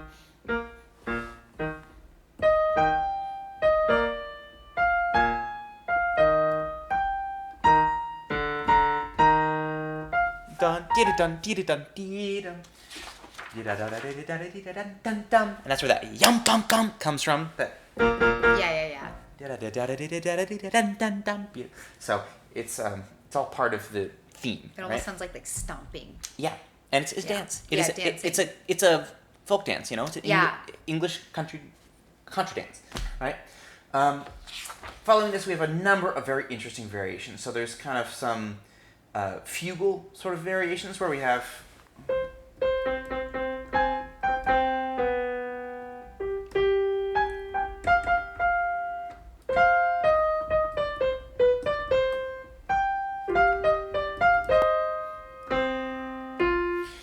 Again, my piano playing doesn't really do it justice. Everyone who's watching this can go and listen. But we have another fugue. So we had some fugue material in the first movement, we had some in the second movement, and now in the fourth movement, he's again going to develop using fugue.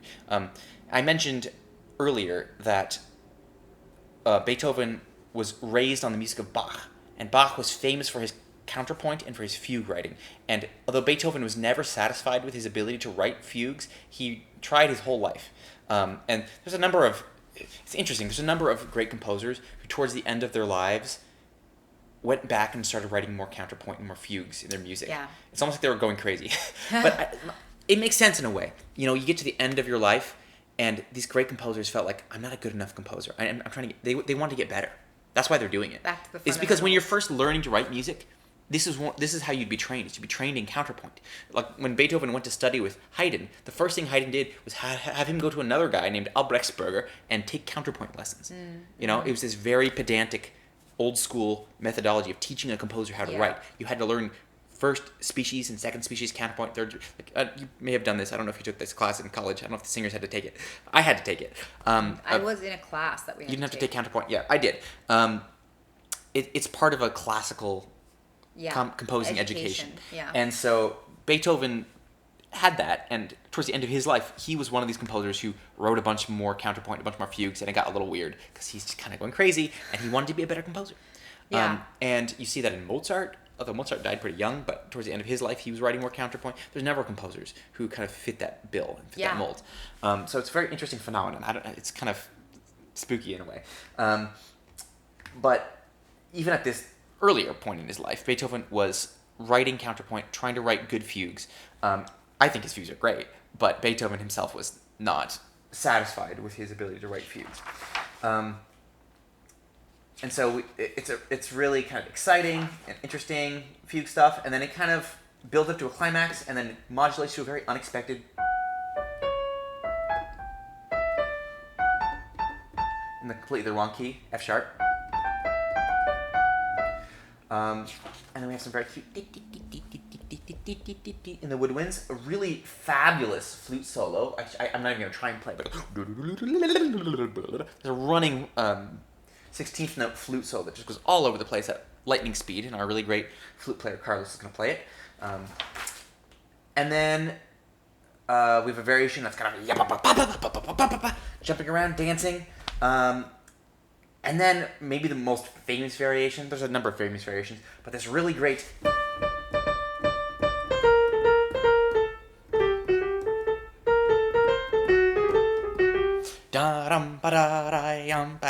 this is a Turkish march, right? And so the idea of the Turkish Janissary music was a common theme in Viennese music of that time. Mozart wrote some famous examples, most notably, of course, the music to the Abduction from the Seraglio features this kind of Turkish style.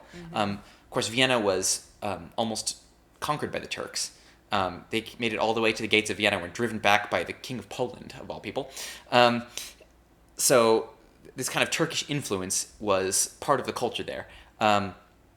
And so Beethoven made use of it a number of times. Like I said, Mozart did. Mozart, of course, famously wrote the Rondo alla Turca. Yeah, that's another Turkish Janissary march. And you think about the second half,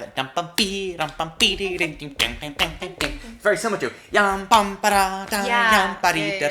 know this is not a Mozart talk, but Mozart also included Turkish music in his fifth violin concerto. It's kind of heavy style. So features of the Turkish music would be this kind of heavy into style. And then also in terms of instrumentation, you would hear percussion. So you'd hear triangle, you'd hear cymbal, you'd hear bass drum, you'd hear piccolos. So it was kind of, there was various instruments that were meant to emulate the sounds of Turkish instruments. And the Janissaries were these kind of Turkish soldiers that had this certain style of band music that they would play that was imitated by many of these composers. So Beethoven wrote this kind of Turkish variation in here, which is very famous. Another very famous example of Beethoven using the Turkish style is in the Ninth Symphony, in the tenor solo in the last movement. You know, Freud, you know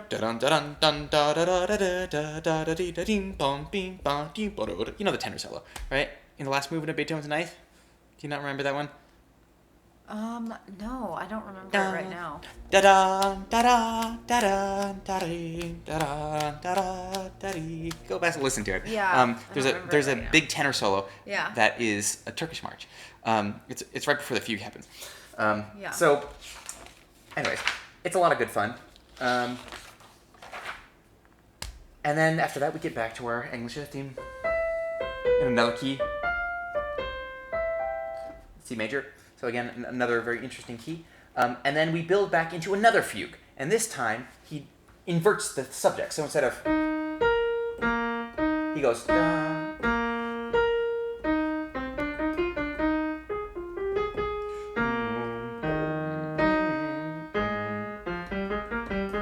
And starts to build the fugue upside down, as it were. Interestingly, we talked about this when we did the Emmanuel Symphony. My dad did a very similar thing in his symphony, where in his first movement he starts a fugue one direction, and then rather than inverting the fugue, he starts it from the other side of the orchestra. But it's a similar idea of almost like composing something and then almost decomposing it, doing it backwards. Yeah. And so you can see that the best do it here in Beethoven. It's a really wonderful idea. And then over the top of this fugue is this very quirky statement of the English theme that comes off the beat. In the flute first, and then the horn joins in a little bit later.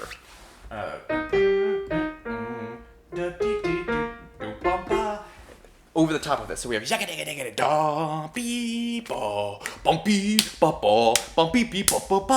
very, it's very off kilter when you hear it in the music. It doesn't come at a time you'd expect it.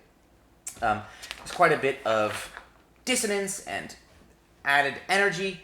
It builds up and up and up and gets more and more exciting until finally we build to a huge climax, a huge unresolved chord, almost like we're about to start a cadenza in a concerto, and everything cuts off. Yeah. And at that moment, the texture completely changes, and we hear just the oboe. So, with the woodwinds accompanying.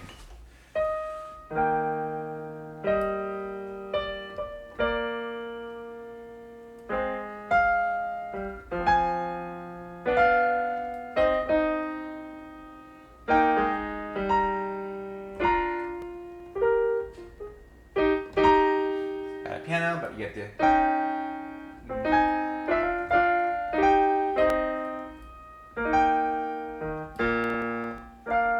So it's this very beautiful, almost hymn-like setting of this theme. It really reminds me. There's always a moment at the end of every Mozart opera, right at the beginning, somewhere like towards the beginning of the finale, right before the final presto, where everyone stops and sings something really heartfelt. Yep. They all forgive each other. Yeah. And then it's run to the end. Literally, the ending of Le Nozze di Figaro is like that. That's what he's doing here.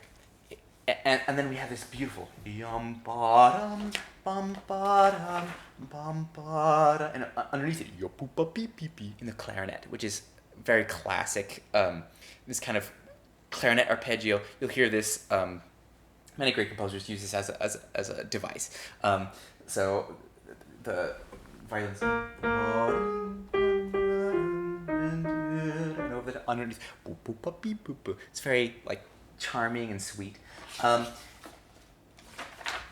graceful, and then finally this builds to the climax of maybe the whole piece, which is the horns coming in, and they finally, in the same way in the first movement they came in and finally gave us the business, they do it here, dom be bom bom, with the string, ya pop pop pop pop pop pop, dom be da da, yam bam dam ba. Bum, ba, da, dum, dee, dee, dum, dee. The whole thing, dee, da, do, da, do, da, do, da. It's glorious. And then there's kind of a reflection on it. The little clarinet arpeggio comes back in as the orchestra kind of responds to this wonderful section. And then he gives us a few more variations. So you think maybe that's the ending, but he kind of lets that climax have its moment and then resolve back into a peaceful texture. And then we have a couple more variations. So there's a very interesting, we've been in this kind of triples time. He brings it back to a duple, and we get.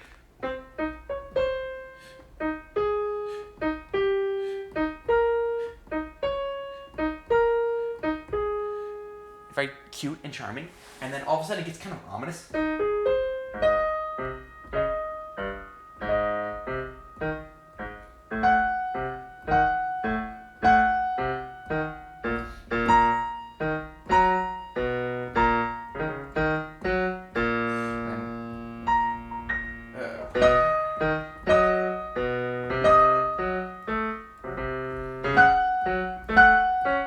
So it's this build, right? Yeah. And then finally, horns come back in, and we get.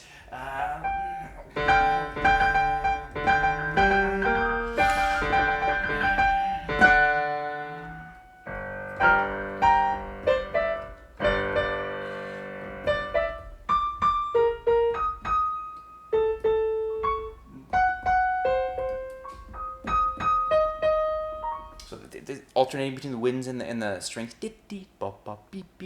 It's spooky. It's mysterious. The whole time the cellos are going. It's uncertain.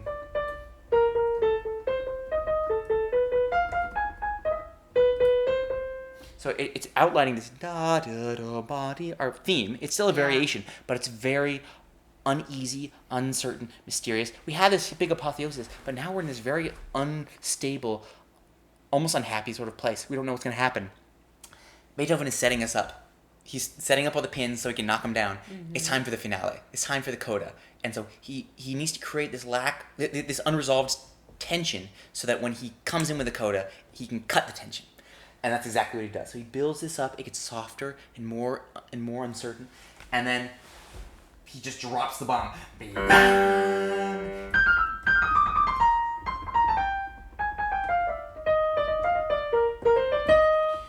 And now we're back in E flat, and we have horns, of course, going.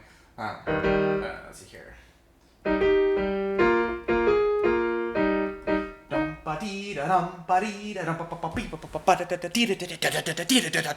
And with each repetition, more and more instruments join. So it starts bassoons and horns. And then we have more and more woodwinds and strings. Cellos come in. Basses. Building and building. And then we start to crescendo and do these almost Mozartian scales.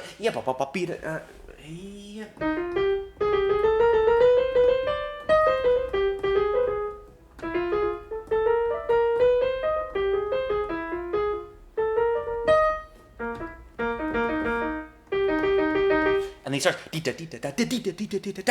building these chords bit by bit.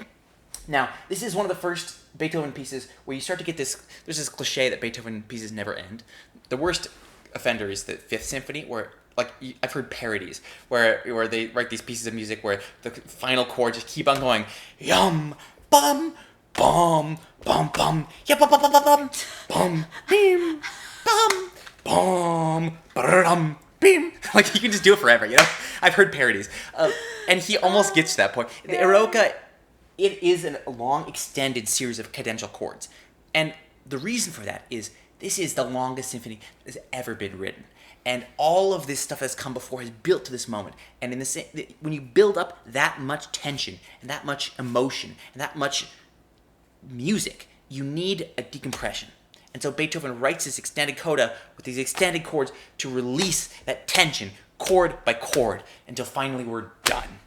And so it's very, very satisfying. And of course it ends the way the symphony started with yum, beam, 2 final E flat chords, right? We need to have that so that it can be married. You know, yeah. Beethoven is very, like I said, he was very clear that he always keeps the whole in view when he writes a piece of music, and he really does that here, and you can hear it. So it's a very breakneck coda, very difficult. The strings are playing all of this double to I'm really torturing the orchestra, making them do it fast. So, and of course the horns, it's really fast and difficult. But it's very, very satisfying, and really an amazing, amazing piece of music. Again, no one had ever heard anything like this piece, and it changed music forever. It changed symphonies forever. It marked the beginning of what became known as Beethoven's middle period, where he really, in the wake of his kind of despair over his loss of hearing, he decided that he was going to double down on the style of music that he had already begun to explore that made him most himself. In other words, he had many different voices in his early period. He had tried writing in different styles, and this kind of heroic voice was only one of them.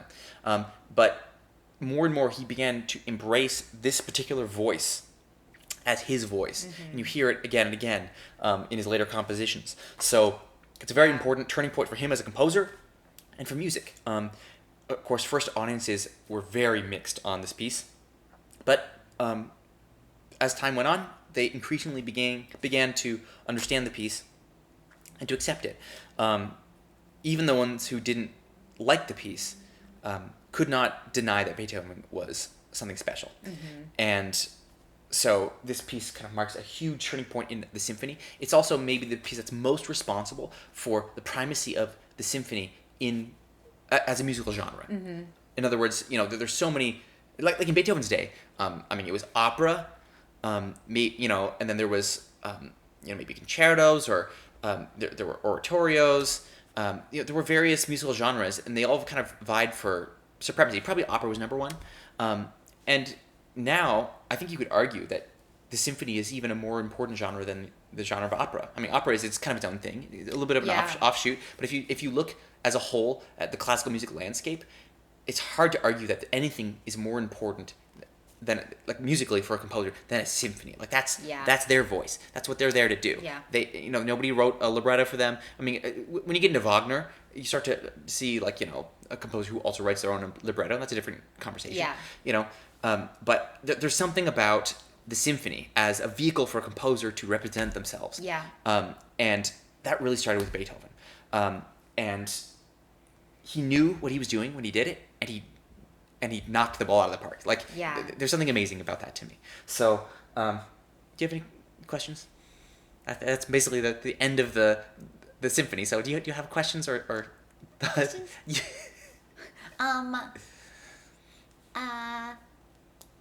Well, in this podcast, I think you did everyone knows the name of Beethoven. It's a household name, Beethoven, right? And his music is great, and everybody, of course, knows the Fifth Symphony and Ode to Joy, and there's some really famous pieces of music that are they're also a part of the culture, right? They're in movies, they're in cartoons, and I think today our conversation about why was Beethoven so important? If he's become important today, he was obviously very important in his day, and we talked about that. How do you feel about now? How in history did Beethoven stay relevant, stay important, stay sort of this figure that changed music? What happened after Beethoven? Well, so Beethoven was really latched onto by the Romantics, and they took his kind of individualistic sort of thing and kind of co-opted it, and took that forward into what they were writing. The primacy of his symphonic writing carried forward into composers like Brahms and Mahler, but then also you have composers like Wagner, who took the Ninth Symphony as a cue to abandon the symphony. He said, okay, well, after the Ninth Symphony, you don't need to write any more symphonies. Now we need to combine the voice in the way that Beethoven did. And that's where he took... That was his leaping off point into opera, was he felt his opera was a continuation of what Beethoven did in the Ninth Symphony. So there was that. I think Beethoven was the consummate artist. And we have this idea as modern people of this kind of artist, the tortured artist. That wasn't a thing before Beethoven.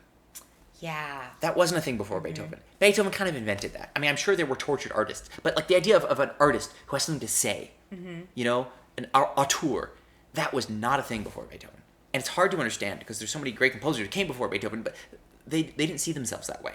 But Beethoven did. And he felt that he was on this earth to write this music as a gift for humanity, essentially. And he was right. That's the thing, is it wasn't narcissism or bravado. It was real. He knew what he had. He knew that he had something very important to say. He saw it as important. And that idea, I think, really caught the imagination of many composers that followed Beethoven. And so now, yeah, I mean, I've known young composers who barely can, have barely written anything, and they're already putting all this meaning into every piece. It's kind of gone too far the other way. Practically, composers these days have more to say about their music than they actually have to say in the music. Yeah. Yeah, we talk about that they all give the time. long speeches, but there's not actually that much musical content that's worth, that actually says Yeah. anything that I think is very interesting. I mean, of course there are exceptions. There are some good composers out there, but I think that's maybe gone to the other extreme. But I started with Beethoven. Yeah. Because Beethoven did have something to say, he Yeah. was an auteur, and so I think that is culturally a big influence of Beethoven. His music, the music itself, the kind of universal, accessible sort of quality to many of his pieces, the ways his pieces just kind of grab you, and so when people hear them, it sticks in your mind, Mm-hmm. and I think that's a big part of why Beethoven is part of the zeitgeist. I mean, everyone knows. Yeah. It's not just a famous piece. Like that motif grabs you in a way that few things can. Beethoven just had that quality. And there's many pieces you'll hear some random Beethoven piece that you didn't know you knew, and you'll hear it and go, oh, I've heard this. Oh, this Yeah. is super famous. Yeah. That's what Beethoven did when he wrote. Is he had found a way to just grab the audience, and it was a special quality that not even some great composers don't have that quality. He advanced many of the most important musical genres. So the symphony is one, but also he carried string quartets really far forward. He wrote incredible violin sonatas. He only wrote he wrote 5 piano concertos, which were really important. He wrote a violin concerto. He The cello concerto you were talking about. yeah. Now Yeah. he unfortunately only wrote one opera, and It's not very good. well, it's not that it's not good. I mean, careful, all right? Opera was not his gift, and there are redeeming qualities to Fidelio, but it's also a flawed piece. And actually, he revised it heavily. It was even worse before he fixed it. Yeah. So there were things that he didn't succeed at, opera being one of them. But he reinvented many of the most important genres. Like I said, he basically created the genre of the cello sonata. Yeah. What was really special about his sonatas for like cello or violin was that they were really a partnership. So like his violin sonatas, they would be sonatas for piano and violin, not violin and piano, piano and violin. Yeah. The piano being listed first. Yeah. Like Yeah. the piano is an equal partner. But the most important body of work that Beethoven wrote was for the piano, the solo piano. His piano sonatas. It's interesting that he was raised on the well-tempered clavier, which is the first kind of universal, like untouchable body of work for the keyboard. The well-tempered clavier is it's just the ultimate. And Beethoven, who was raised on that, then went and wrote his piano sonatas, which I think it can't be argued anything other than equal that. Like the Beethoven piano sonatas are the second truly untouchable body of work for the keyboard. And between those two things, like, you're good. If you've got the well-tempered clavier and maybe the art of the fugues, Bach did write a couple things for a keyboard, but mainly the well-tempered clavier. And then you have the Beethoven piano sonatas. Like, you've said much of what needs to be said about the keyboard. And so Beethoven came up at the time when the piano was developing, and he really brought the piano to the front and made it something that everyone paid attention to. Everyone looked at what he wrote for the piano and took his piano sonatas as a jumping off point. So as great as his 9 symphonies are, I would argue that his piano sonatas are just as important. Now, the 9 symphonies are the greatest cycle of symphonies written by any composer ever, and they're also the reason that we have symphony orchestras. Like, the first standing symphony orchestras that weren't part of some prince's court were formed so that people could perform Beethoven symphonies. Yeah. Like, that was the original idea. Like, oh, we need to have a group so that we can perform the Beethoven symphonies after Beethoven is gone. Yeah. And that formed into now what we have, which are like, symphonies that just exist, Yeah. like In every major like the city. Salem Philharmonia Yeah. or the Sunnyside Symphony. Those sorts of orchestras, maybe they eventually would have existed, but who knows, how history turns on various things. Beethoven really created the need for an ensemble, like a Yeah. symphony orchestra. And he really standardized, like, you know, who he wrote for, what instruments he used. Like, that became the standard, you know, to this day. Like, you know, pairs of woodwinds, and, like, you know, he expanded. What about, like, the three horns? Well, yeah, so, like three horns, and then eventually became four horns. And then also, he's one of the first to add trombones. In the Fifth Symphony, he added trombones, which was, like, this unprecedented move. Yeah, you mentioned that it was only for, like, religious music. Yeah, so trombones have their origins in religious music. So you'll hear, like, for instance, trombones in, like, a Mozart Requiem. Because that was the right context for trombones. That's when they were expected to be heard. That's interesting. But you wouldn't put them in symphonies. I don't think there's a Mozart symphony that has trombones. Beethoven did that, right? So he pushed the boundaries in every way and created, just by sheer force of will and personality, he created what the musical landscape, the culture of what became the Romantic era. Everyone took Beethoven as the starting point, and his innovations were the starting point. That was like the watermark, and you went from there. And so, yeah, it's hard to understate the importance of Beethoven. You know, I think you could argue that he's not the greatest composer because Bach exists, you know, like, you know, but, you know, and of course Mozart, an incredible composer he was, and there have been many great composers who have written works that, you know, I say equal those of Beethoven. But in terms of just raw influence, you know, there are composers that come close. You know, I would say that, you know, Bach and Mozart have important influence. You could look at composers like Wagner. You know, that come after. But Beethoven, it's like miles ahead of anyone else. No one was more influential than Beethoven, both in his day and then certainly after. And we still play his music. We're still obsessed with him. And it still holds up. Yeah. It really holds up. I mean, he wrote pieces that didn't work as well. There are pieces that don't get performed as much, like the triple concerto that we mentioned, like for his Paris trip, the concerto for violin, cello, and piano. Have you ever heard that piece? No. Yeah, it's not commonly played, right? But that'd be kind of cool, though. That'd be kind of sick. It's cool, but when you hear it, you're like, okay, yeah, I mean, it's nice. It's not his best piece. So not that he never wrote a dud, but even so, his influence and the things he got right were so right that he just hit home run after home run. Yeah. It was amazing. I mean, some symphonies will literally do, like, we're doing number 1 this year, we're doing number 2 this year, we're doing number 3 this year, where I feel like, you know, Mozart, Haydn, they wrote so many symphonies. They wrote so much music. We don't perform it. A lot of them, they're just unheard.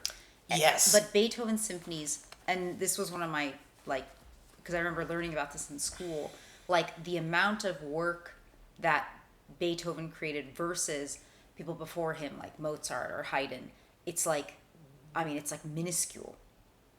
Yeah, and you know that's a trend that, you know, like if you look at like Wagner, I mean, Wagner wrote these giant pieces, but he only wrote a few.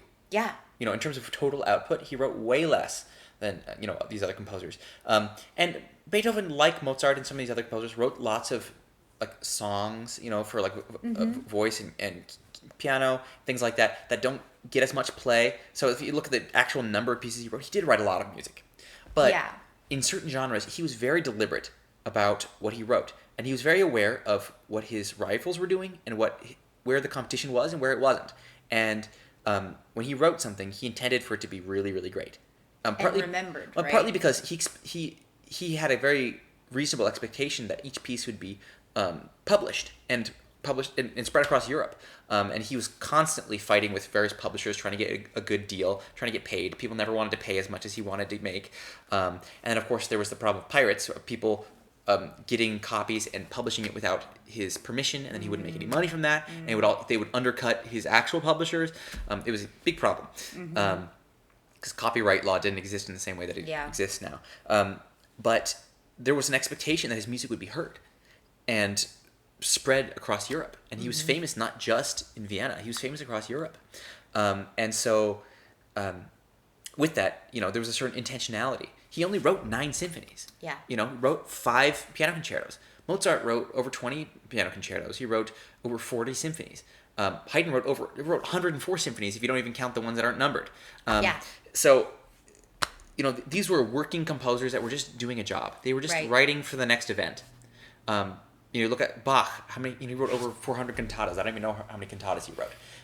Beethoven didn't do that because he was writing to make a living, but he was also writing for posterity, and he knew that his and he was trying to say something. Yeah, each piece was an important idea in and of itself, and he didn't waste that. He didn't just write for. I mean, every now and then he had to write something commercial. He did some of that, like he would take things to pay the bills, but his most important pieces, they would end in and of themselves. They weren't just commissions. Yeah, I mean, he clearly loved the voice in his, in the Ninth Symphony. But why did he not write more opera? He found it hard to find the right style. I think that ironically, in the same way that the shadow of Beethoven overwhelmed Brahms in writing his first symphony, I think the shadow of Mozart was there when Beethoven was trying to write opera. He had studied opera with Salieri, who's of course famously, like if you've seen Amadeus, Salieri, that's a fictional account of Salieri like murdering Mozart, not real. Mozart. Right, yeah. But Beethoven knew Salieri and had learned from him, and then they were kind of rivals after that. In the same way that Mozart had been Salieri's rival. Salieri, of course, outlived Salieri. Mozart, so he was a contemporary of Beethoven as well. Yeah. And it was a prominent composer at the time of Beethoven. Yeah. But yeah, Beethoven, for whatever reason, just couldn't quite find the right voice. Part of the problem with opera for Beethoven was that Beethoven was not an astute observer of his fellow man. Whereas Mozart was. Yeah. You look at Mozart's letters and his observations, these witty, cutting little remarks, and Mozart understood people, and he understood how to have a good time. He understood how to get along with people. He understood all the little foibles, and of course he enjoyed a good kind of lusty comedy with lots of kind of sexual innuendo and whatnot. Beethoven was kind of puritanical, and not good with people at all, and for all of his lofty ideas about humanity, just was horrible with people. And so a lot of that kind of human understanding wasn't there for Beethoven. People were kind of opaque to him, and so opera didn't come as naturally to him as it did to Mozart. Beethoven did have an understanding of of dramatic flair in instrumental music, but he couldn't find a way to make that carry over into opera as well. Whereas Mozart, it was like breathing for him, and so I think he just struggled with it. He never was comfortable there. Yeah. And there are other composers like that. Yeah. Brahms never wrote an opera. Yeah. And he wanted to, and he just never got there. I'd say Brahms was better at dealing with the actual voice. I think for Beethoven, the voice was he never wrote well for the voice. It's always I mean, as a singer, yes, it's painful to sing. Yeah. And he just never had the knack for it in the way that Mozart did.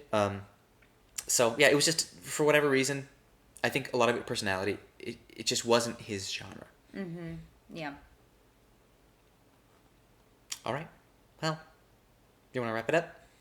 Yeah, sure. Let's wrap it up. Here, plug your concert again. Yeah, so the concert for the Salem Philharmonia at the East Salem Community Center is October 11th and 12th. So that's a Saturday and a Sunday. Saturday evening and Sunday matinee. You can go to salemphil.org to get tickets, or you can buy tickets at the door, and kids get in free. And it's going to be a really good time. I'm really excited to do this piece. We're also playing Dvorak's tone poem, The Wood Dove, sometimes also called The Wild Dove, which is we've been doing one of these tone poems each season, so it's been a lot of fun to do those. And then we also have the Mozart's Concerto for the Bassoon with soloist Steve Vaki, who's the bassoon professor at the University of Oregon. Very excited to be working with him. I've always been an admirer of his playing, and so I sent him an email and said, "Hey, would you like to play the Mozart Bassoon Concerto?" And he said, "I've actually never done it with orchestra," which is surprising, but sometimes that happens. Things work out. He says he's done the Sinfonia Concertante like 5 times, but he's never done the Bassoon Concerto. We'll be doing that, and I'm really looking forward to it. So I encourage people to come. Again, the concert is at the East Salem Community Center, and the website is salemphil.org. So thank you. Thank you so much. Oh, I forgot. Beethoven's been here this whole time. Wow. I forgot to just... All right, last anecdote about Beethoven. This gloomy, frowny expression is not really Beethoven. Where this comes from is there was an impression taken of his face, and he was like wincing because he found it unpleasant, and eventually he tore the plaster off his face, and they had to piece it together. But that frown comes from that because he was uncomfortable. Really, Beethoven, if you look at the best portraits of him that were painted by people who knew him, he was very impassive. His face was very blank. And that was often commented about him. The most famous portrait of him, that really romantic one where he's like, got the flushed cheeks and the wild hair, that's not really what he was like either. There are portraits, there's no portrait that really gets it right. There was one that was done that was lost, that Beethoven really loved. But really?